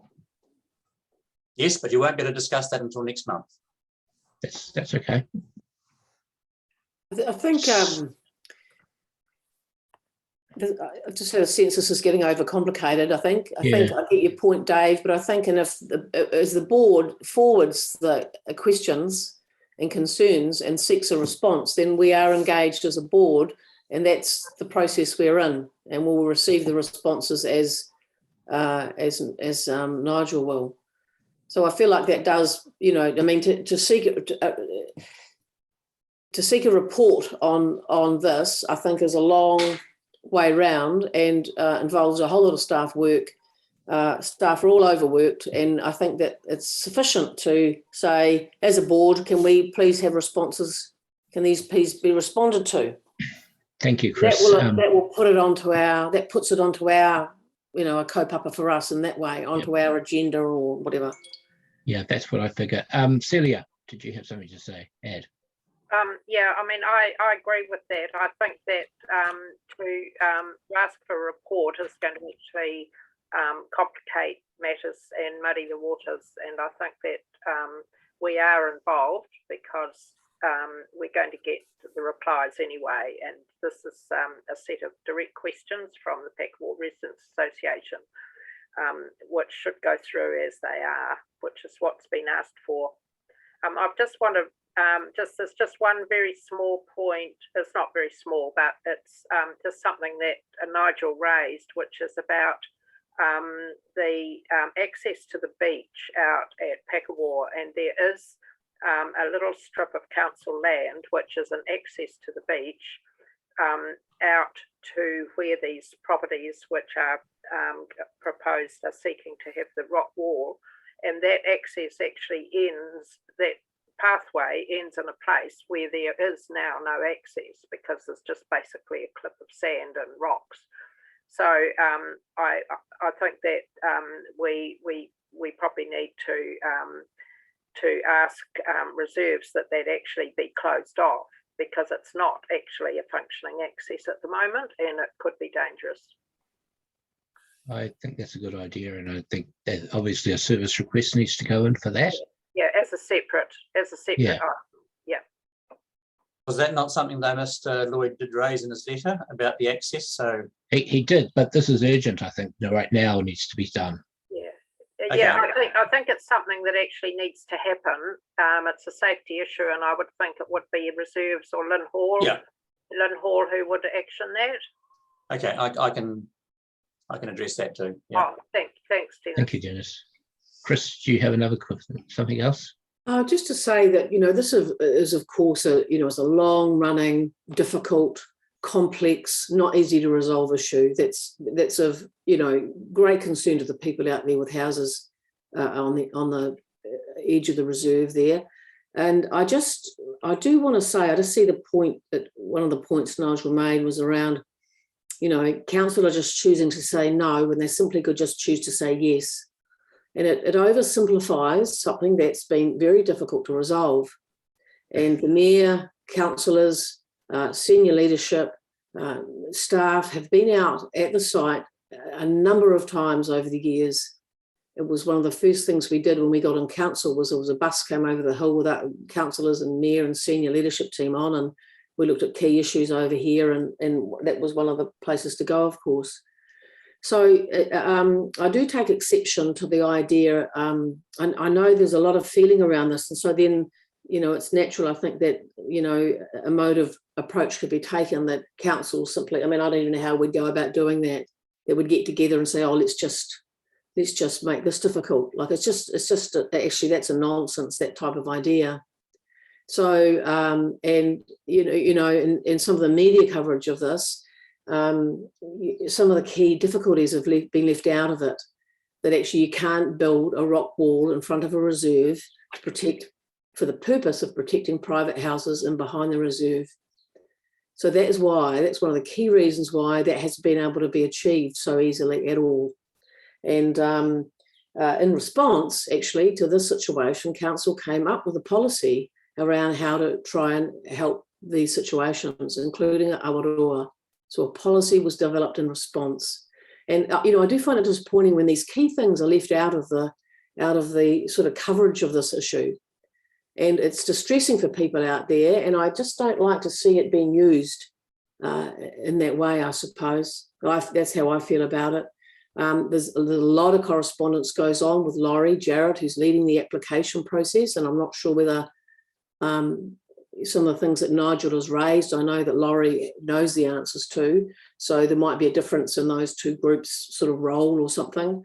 I know that Celia's worked significantly, with Laurie around the application and with staff. So a lot is going on. And I just don't want us to think for a moment that we're all sitting back thinking, oh, let's just make this difficult. It's really unfortunate that planners are in such demand in New Zealand. I understand that graduate planners who haven't graduated yet are getting multiple offers of jobs. So it's been a pretty difficult and challenging for council to be so understaffed in our resource consents team. In my understanding of one of the main reasons for the delay, which is really unfortunate, and certainly Celia and I have been really disappointed by it, is that just the lack of staff and even consultants to be able to pick up the application. So that has been disappointing. And in my understanding at this stage is actually the applicant have themselves put it on hold for some reason at the moment. So there's a lot in behind this, and there's certainly been a lot of will to find a way through to get a resolution. Thank you, Chris. Thank you for that. All right, so we've got an action there, and it will also stay on the action sheet, I believe. But we'll look forward to hearing back from resource consents. The next person in public forum, Duncan Carvey, he didn't ask a question. He sort of did, but he's made some statements. Now, there is actually a process that we're going through with the fence. I think we probably need to leave it with that, unless there's anything else to say. Chris, did you have something else? Just to say that really, that, so three of us here are on that hearing panel. Celia Grant, myself, I'm chairing it, and we have a rep from Mana Whenua Mohua. And just to make the point that we go into those hearing panels ensuring that we're not predetermined. So we're not there with our opinions. We're not there because we think there should be a fence or there shouldn't or something else, but we're there to receive submissions, look at evidence and reports and make a decision based on those things. So we're not in a position here with the three of us certainly to make a comment around the detail of it. And it's great that people in the community are getting engaged, and hopefully we'll have plenty of submissions. I hope so. All right. I don't think there's much else to discuss on there. If anyone else got anything. Okay, we're going to move on to the Anzac Day commemorations. And we'd like to, Chair Langford would like the board to take a moment to acknowledge Anzac Day and all the sacrifices that were made for New Zealand. There is changes now, by the way. Chair Langford would like to recognise the Golden Bay RSA and thank them for all the work they do. It's sad that COVID has cancelled another Anzac event. However, they haven't.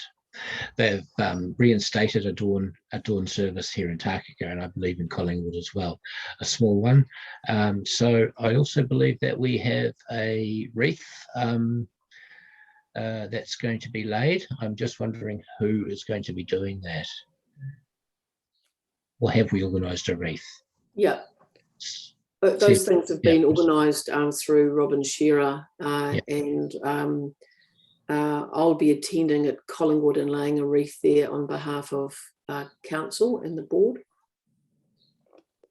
Okay. And Celia will be attending in Takaka lay a wreath, and those things have been organised. Fantastic. Okay, that's easy. Right, Mahana Street and Rotatai intersection. The board met on site with the Golden Bay Community Board, High School Board of Trustees to discuss the letter, which date we've probably all seen, which was on the 17th of the 2nd, which they voiced concern regarding the proposed changes to the road layout of Mahana Street and Rotatai Road intersection. I guess all I can say is that both Abby and I had different understandings of what was going to be happening on that intersection when it was first proposed, and we came up with this other recommendation.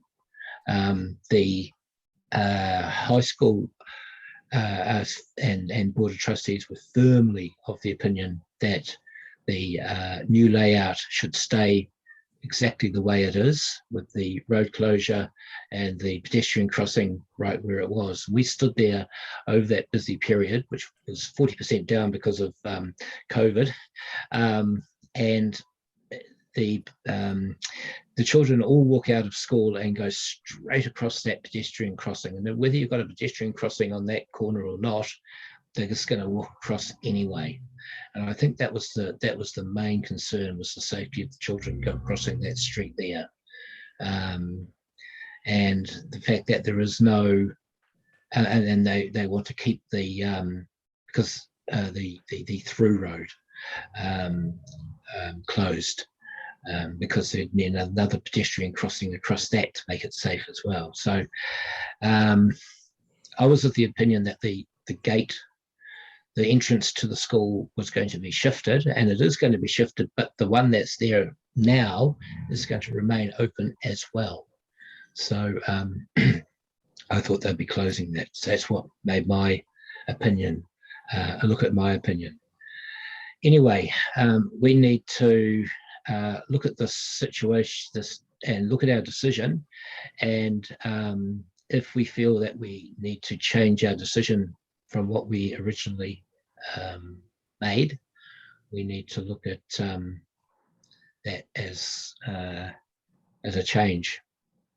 Celia. Thanks, Grant. I'd just like to make the point that the Board of Trustees were, I think there was an administrative problem, and that the Board of Trustees were not actually notified of the consultation. So when the Community Board considered the the feedback, there was not a response there from the Community Board, from the Board of Trustees, which I had actually asked about at the time, but it seems like it was an administrative problem that actually they weren't asked, and so their feedback, which was a crucial one, didn't come to us until after we'd actually made our recommendation. So I just wondered if Mike, I think Mike's there on the Zoom call, if you're there, Mike, as to what could be done if the Community Board was going to change its stance on this. How would this happen? Mike, there. Oh, there he goes. Yep. Yeah, obviously we've been undertaking detailed design, but the change in layout isn't constructed yet. So there is still opportunity to change what we construct. Yep. Okay. So where do we want to sit with this? So this has been a bit ongoing. It's kind of a long-term thing, but we've got to get it right. We've got to get it right for the community. Dave, and then Chris. Tell them to shut that gate. If they're worried about that gate causing up things to be unsafe, block it up when they make the new one. Not our decision to make. Chris. Oh, was it to me? Yeah. Oh, thank you. Through you, Chair. When we discussed this and considered this at the meeting where the resolution was passed, I was speaking against what the board was coming up with, really, and I was pretty clear about that. That I thought that the trial had been successful.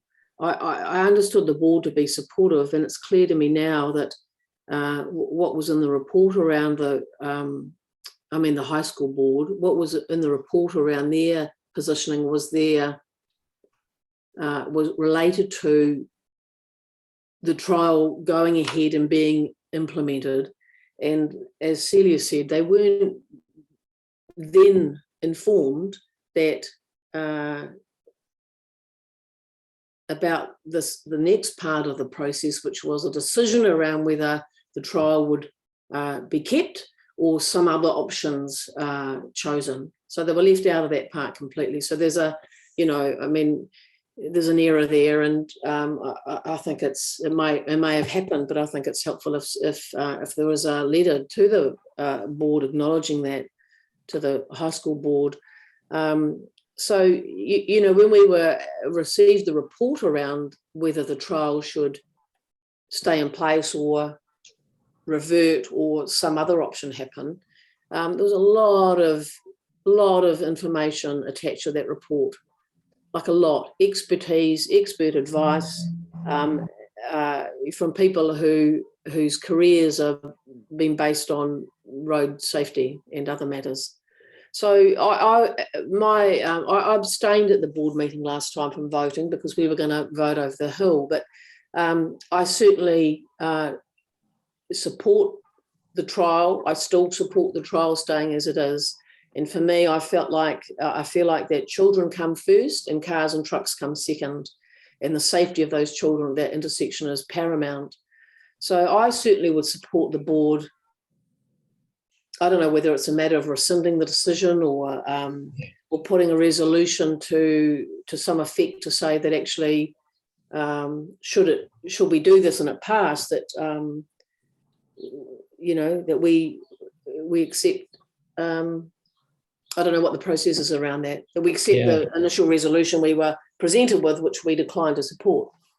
Well, there were three options with the first resolution, with the original report, and we would probably have to rescind the one option we went for and go for the new option. I think it was we went with number 3, and we would have to rescind that and go with number 2. But that's off the top of my head. Dave, anyway, you wanted to say something? Well, the reason we went with the one we did because it was safer. Now we're going to say we're not going to go with it because it's unsafe. And the two main reasons I recall was it's funneling all the traffic to the only place where the accidents have happened. All the recorded accidents have happened where all the traffic now gets funneled towards. There's never been any accident up that cut-off road or whatever you call it. The other key thing was, I think that guy Chris explained it better than I'm about to. If you got something like a big vehicle, a truck or something, that's parked, that's about to turn onto Waitat Road, Commercial Street, what it effectively does is it blocks the view for anyone going towards a school along the pedestrian crossing.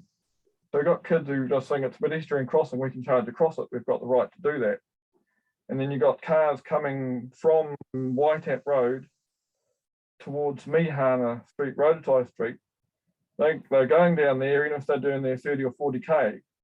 All of a sudden, someone's chucking across the pedestrian crossing, they've got no warning. All of a sudden they're there because their view is blocked by a big vehicle that they can't see through.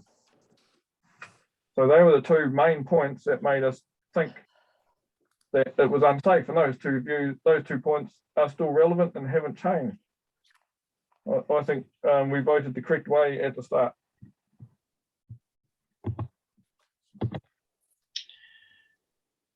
Okay. I think the process will be to do a vote on what we feel would be safest. And I believe,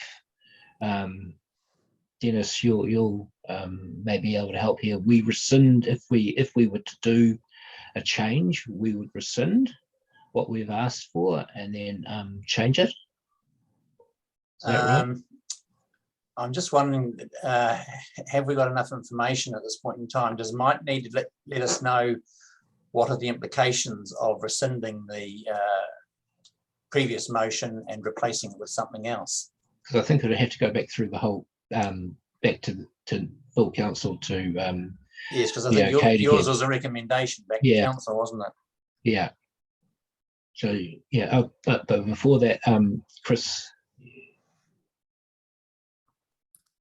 My question was just to do with yes, it was to do with process really, and I think that yeah.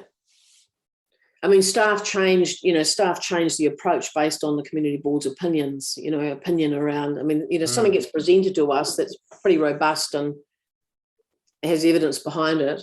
I agree that there's an issue there around, line of sight and maybe there's something that can be done, Mike, that, puts a really strong sign there for children that, if a truck's, backed up to that pedestrian crossing that they, they wait. And, but I know that council voted, through to support the board's previous decision, and staff had changed their report in terms of recommendation based on the board's decision. So I guess, I just don't know what the process is, and Dennis, you'll guide us there. Hopefully. I'm happy to add something there, if I may. So the report to council was for traffic control devices. So the zebra crossing and the give way signs need to be approved by council as a resolution.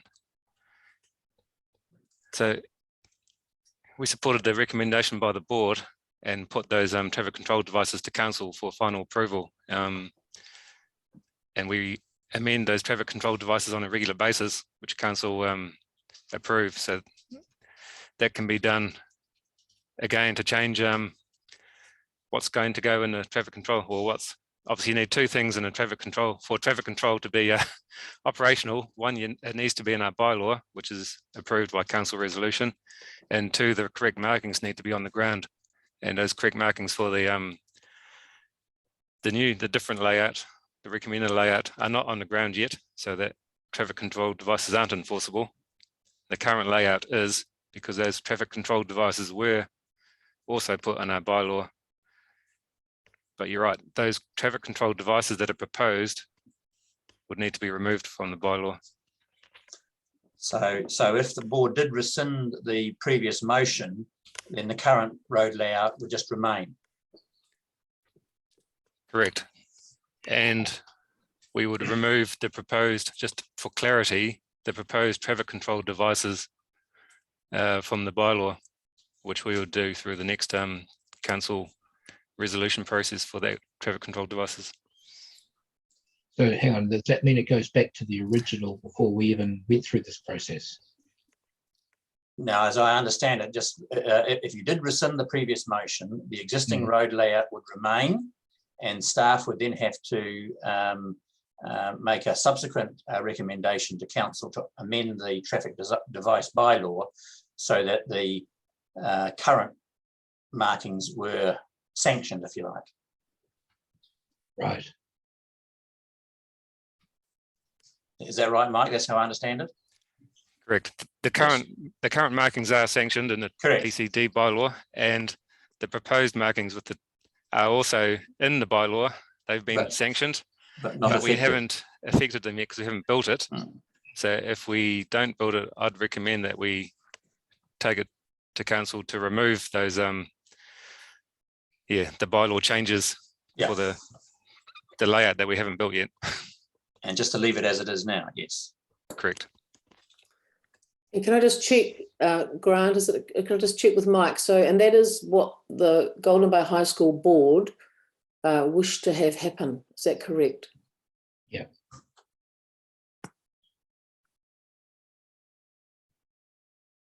Yes, I believe so.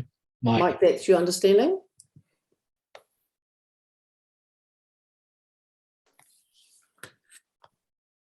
No, Mike. And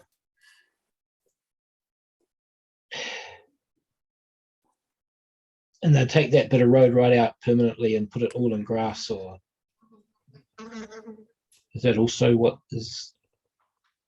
Yeah, sorry, I just dropped out there, so I missed a. Oh, Chris, ask your question again. Mike, is it correct that the Golden Bay High School board wished the intersection to stay as it is now? Correct. That was my understanding from an on-site meeting the other week. And I guess also the traffic experts obviously in our previous report summarised how we thought the layout was going to work best. But I guess having additional time with the existing layout, they will have gained valuable insight into how the layout operates for the students and the Tākeu Primary School students and motorists. And that includes seeing the bus service and the heavy vehicles using the site as it is at the moment. So they. It was interesting to me. One of the things that was interesting to me was that the school has changed the timing of when the buses leave. So when we were there, although the buses were pretty much empty of children because of COVID, the cars came through and then there was a bit of a pause and then the buses came through, just the buses. It was interesting. So I know the board consider that's a helpful part of the sort of equation. Celia. Yeah, I just wanted to, I was wondering about this point that that Dave has raised that's been raised in the community as well about children on the pedestrian crossing when there's a big vehicle that's going to turn left into Commercial Street. I mean, I personally, I understand the point, but I don't see it as a sort of risk that is so great as to open up that slip road and create danger for children who are walking down Commercial Street. So I mean, I'm assuming with that was sort of assessed as to whether or how major a risk it was. Do you have a comment, Mike, on that particular point, which seems to be a kind of major sticking point for some people?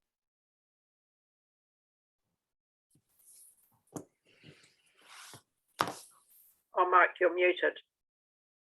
Yeah, I didn't quite follow the issue there. What was? So the issue is when there's a large vehicle has gone over the pedestrian crossing and it's going to turn left into Commercial Street. That there's the view for students crossing the pedestrian crossing is blocked, and also the view for cars coming along Waitapu Road and going straight into Mahana Street is also blocked of students who may be just behind that vehicle and about to step onto the second part, the far part of the pedestrian crossing. Yeah, I'm with you now. Yeah, correct. So with queuing vehicles, and it's the same with the alternative layouts, vehicles can queue in positions where sight lines are blocked. So the key is to get vehicle speeds down to that slow speed, 30 km an hour, to make that as safe as possible. Yeah, it was weighed up in the original the options. We considered the existing layout, which is in place at the moment, to be the best option, and that still stands. And I guess the additional time that the school board has been able to observe what is in place probably adds weight to our thoughts at the time. Okay, Councillor Hill. Thanks very much for that answer. So the reduced speed limit is a key thing there. Okay, thank you. Councillor Hill. Thanks, Chair. I'm just wanting to know, has anyone got the date there that the board considered this matter? Or, yeah, so I've had a look, but I can't just quite pick it up. But the original report and resolution, has anyone got a date for that? Yeah, 14 September 2021 was the original. You.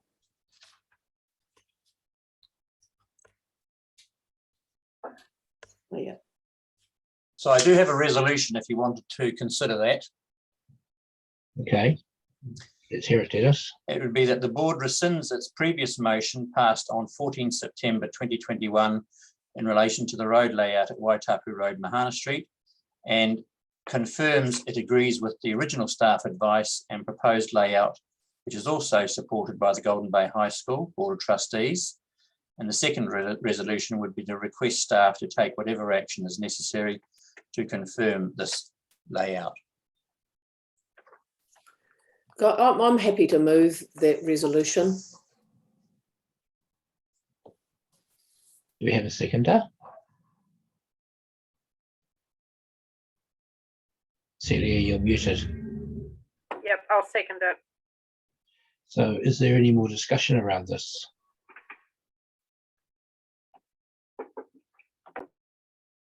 If not, then all in favour? Aye. Aye. Against? Aye. Can you record me as being against, please? Which way did you vote, Grant? I'm Aye. in favour. I'm in favour, sorry. All right, that's a majority. And yes, Right. we can record Dave's vote against. Yep. And that's for both those resolutions. Yes. I'll pass them through to Emma after the meeting. Thank you.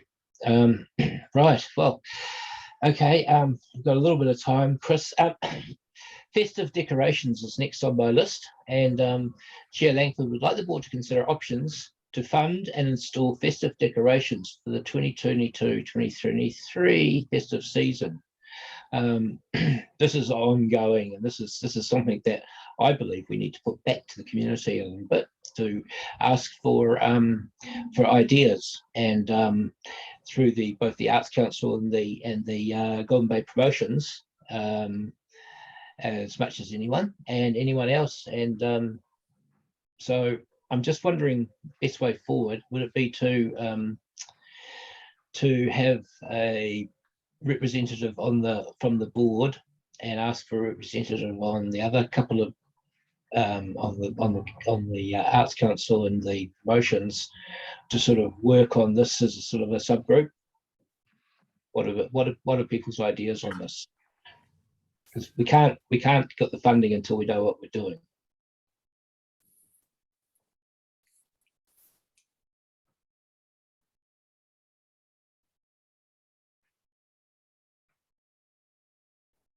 Or do we just not want decorations? I don't want decorations. You've got... Well, I do. I am a person who likes decorations, but I do understand that a lot of people don't. I know that as the community board rep on the Golden Bay Promotions, there has been a little bit of discussion about decorations, but there is not coordination between promotions and the community board. So I'm happy to take I'm happy to take something to the Golden Bay Promotions and ask them for if they're willing to coordinate with the community board as regards some decorations as to what we're going to, what we could do. I mean, I agree. I think that we need to have a joint approach to this. Yeah, I think the Arts Council need to say in this as well, personally, and I'm on the board of that. And I did ask the Arts Council if they are interested, and there was a sort of a lukewarm response at this point. I think they were just getting their head around a new chair and a new art worker. So maybe down the line a little bit for them. I just don't want to see this slip into sort of October and it's too late again. And we did a great job of putting the banners up, the metal banners, and we spent a bit of money on that. So it's just a matter of do we want to sort of lead this? Do we need to put something out to the community, asking for ideas? I mean, would that be a place to start? Just, do people want them? And number one, and do people what ideas do people have within a budgetary constraints of sort of something realistic too?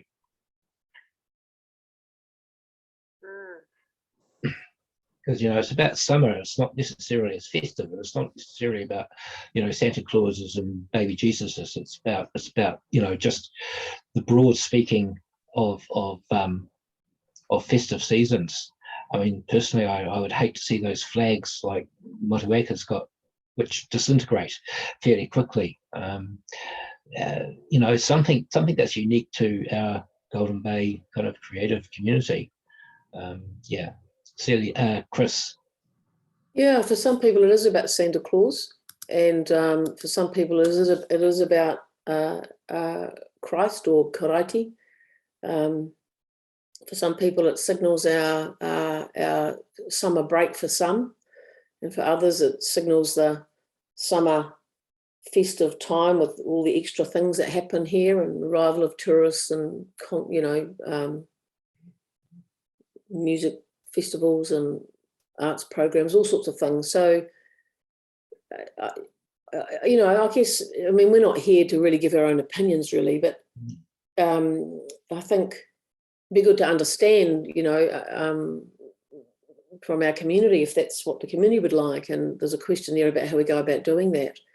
And incorporating something that acknowledges that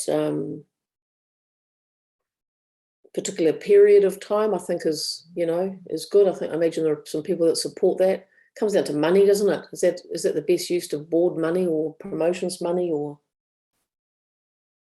Yeah, how do we fund it? I think my comments are largely unhelpful, but there they are. I think we've arrived at the situation where if you go down this track, then you're committing the board to finding some money to contribute towards the outcome. And do you have enough agreement amongst yourselves that that's what the board wants to do? You're right. Is it a board role? We're actually seen as in the past we've spearheaded this sort of stuff, and this is probably why the community have got back to us, and we are the ones who get criticised for not doing it. So, personally, I don't think it is the board's role. I think perhaps it is something for promotions and the Arts Council to do. Maybe we should have a hand in it, but not as leading it, to be honest. I just wondered, has Abby got particular interest in this at all, Grant? I mean, you would have more idea than me about that.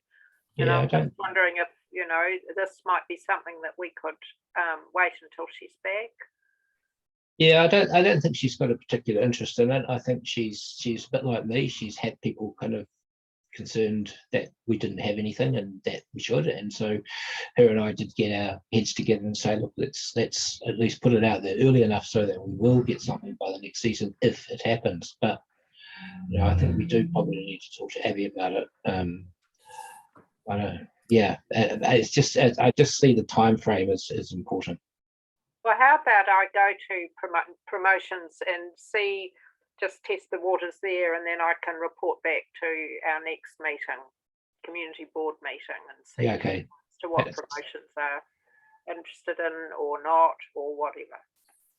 Yeah, and I'll do the same with the Arts Council. Okay. Okay, well, moving on. Just an update on the MOU with the Local Government Commission. We haven't had any response or any feedback on it. So maybe we need to follow that up just to find out, but they're probably quite busy at the moment. I don't know. I'm surprised because they were the ones who sort of pulled for, really, aren't they? Yeah, so maybe as an action, we need to just follow that through.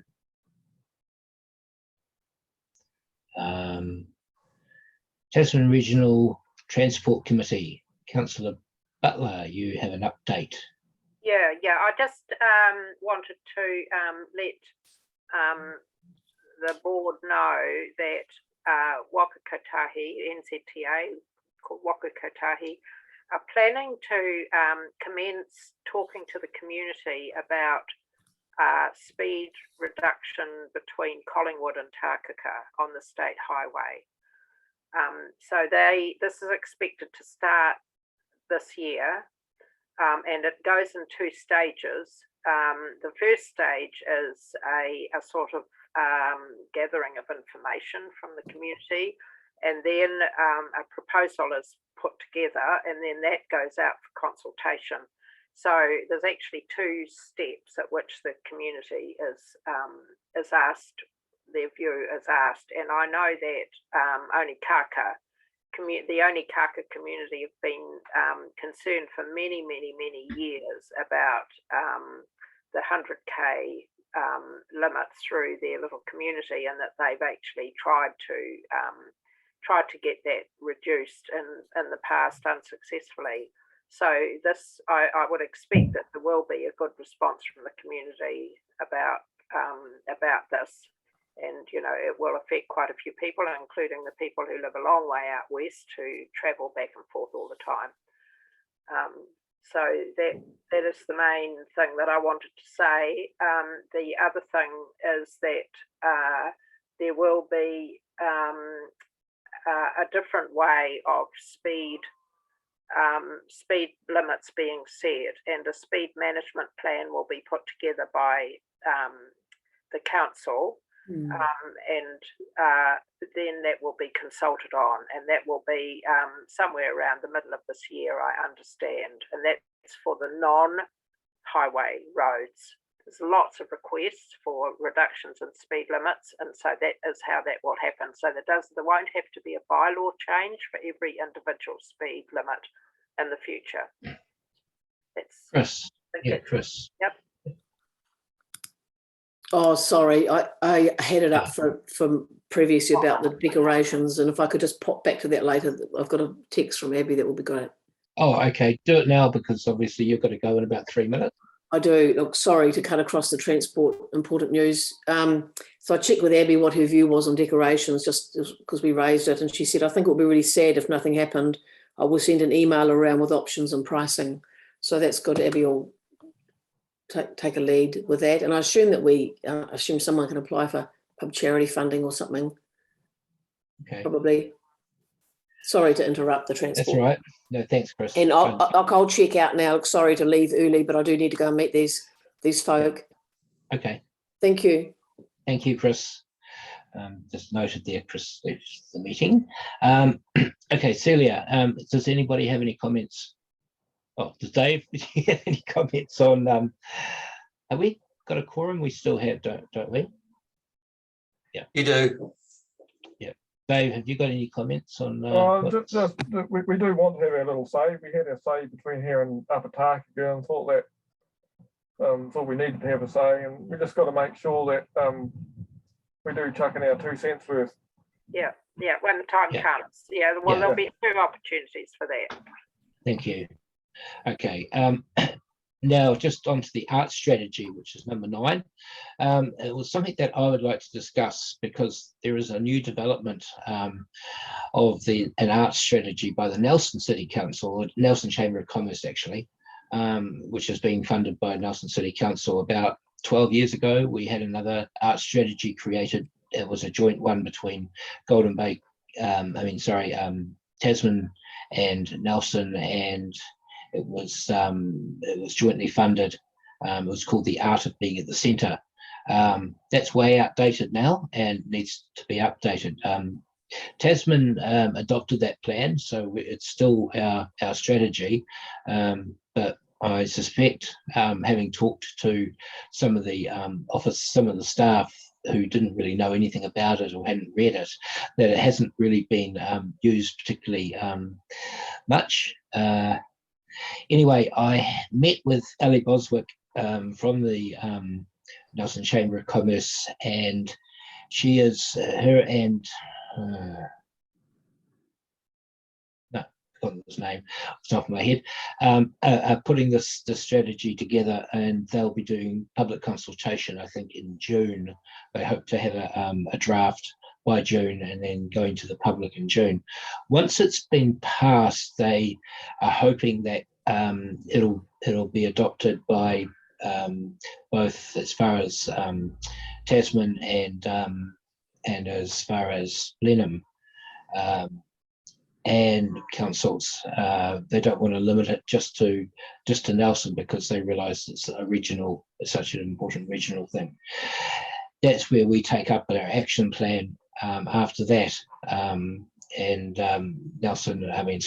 Tasman and Venom, but we'll just talk about Tasman, take up an action. So I think I would like to invite Ellie Boswick to the meeting. She was keen when that draft is ready, so that we can also make submissions on this draft of it, because obviously it's going to be an important document, especially for Golden Bay and for Tasman. So can we do that? We ask her when we're ready, and we would have to consider submitting to the strategy once the consultation's been released. Yep, I support that. Yep. Yep. Thank you. All right, and that brings us to the end of the chair's report.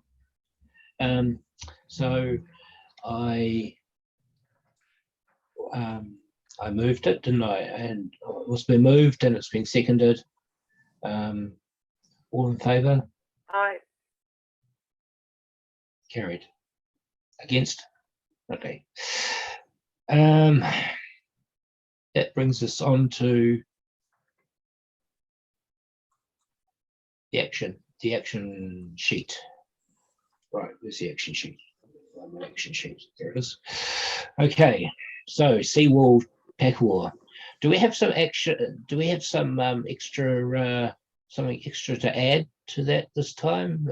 Maybe we could update in the.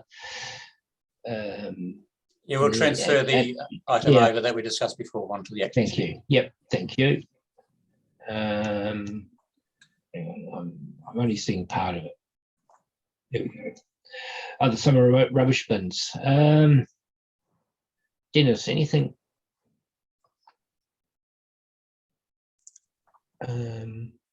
I advised David Stevenson that you still didn't agree that the service was up to an acceptable standard. Yeah. So he's been advised of that. I suppose it can come off now, but I'll be keeping a bit of an eye on that. Festive decorations, well, that's ongoing. We'll be hearing from. Grant. Yep. Sorry, Grant. Do you think that rubbish bins is finished now? That it's been actioned, or do you want to keep it on there? Well, it has been, and the question is, it's a question of what the services level is for next year, and that's a different question. Yeah, that is a different question. That's right. So actually, I think we're kind of finished with that one. Yeah, I think we have. So we can move on from that. Festive decorations. No, we'll just take it right off. Can we could update it. Let's ask for what the action is for next year on it. All right. I'd definitely like to see that. What specifically is going to happen for rubbish? Well, the service levels are as in the contract, but the question is whether the performance will meet those expectations. That's the question. And I don't think leaving it on the action list is going to give the answer to that, because it won't happen until the future. Well, we need to ask that question now, though. So is that a service? No, it's not a service request, is it? If we leave it on that, if we put it on there and actually ask that question, can we ask that? Can we do that? Just leave it on there and ask that question then? I'd like to. What question? I'm not sure. Clear. Will the service? Sorry. Ask. All right. Will the service level? Will the contracts? With the for the rubbish.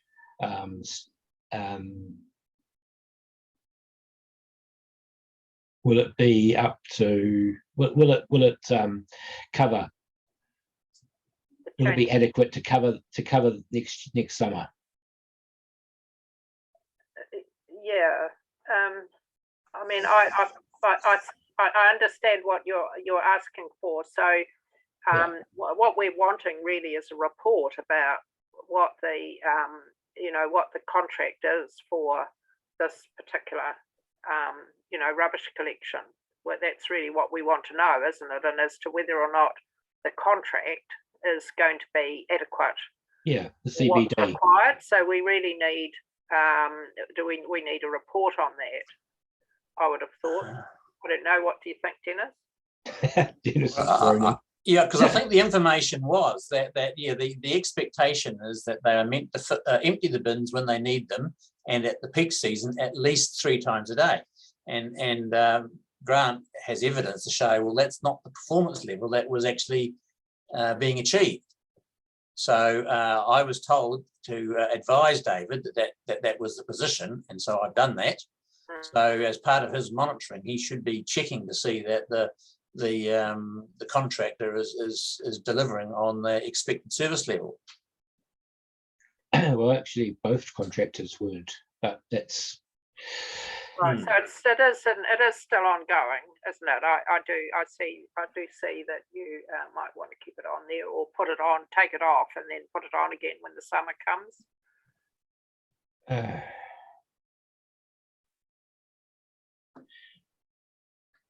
I just need to, I guess, my personally, I think we need to question, I'd like to see the question of is that contract service adequate to cover what we actually, what we need? Well, that's what I mean. That's the question. A report on what the contract actually is.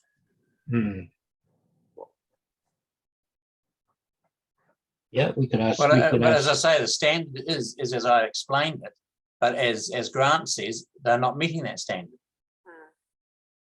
So therefore... So it's a performance monitoring thing, which has gone back to staff saying, yeah, well, we don't think that the service level has been achieved. And so they're on notice now that when it comes time for the next peak season, they have to have systems in place to make sure that it happens. Yeah, what happens if it doesn't, though? And I'd rather preempt it by making sure that we're covered. Well, all you can do there is to make sure that the staff know that you're going to keep an eye on them. True. Okay. And right. That's what I think I've done by telling David that you know, we don't think the performance was achieved, despite the fact that, you know, the bins were meant to be emptied at whatever frequency they were. Okay. All right, let's take it off then. I will definitely be monitoring it personally, so it won't go away. Well, it can go on again, like, yeah. It can go on again if it's necessary, for sure. Yeah. Okay. Takaka Nelson bus service Golden Bay coach lines. We got a response because missed out festive decoration. I went back to that. Sorry. Good. Ongoing, and we're just keeping that on there. Right. Okay. Yeah, we got a good staff response. Is there any update from that? Do we need to keep that on? I wouldn't have thought so. 31st of March is now passed. Yeah. Okay, that comes off. Shorebird protections vehicles on beaches workshop. We're still waiting for reports, I believe. Have we asked for the reports? Do we get a report from who are we getting whose reports are we waiting for? They'll be going through to the operations committee when Trevor James has got round to finalising the second report. I think one's ready, but the other one's still coming.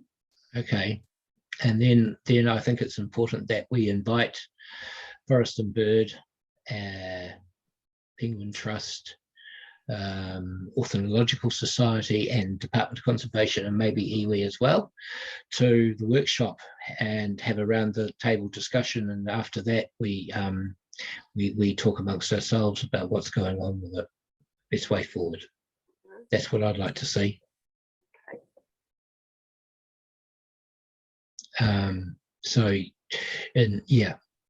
Road occupations. Waiting for the report. Still waiting for the report. I think it's a report. It was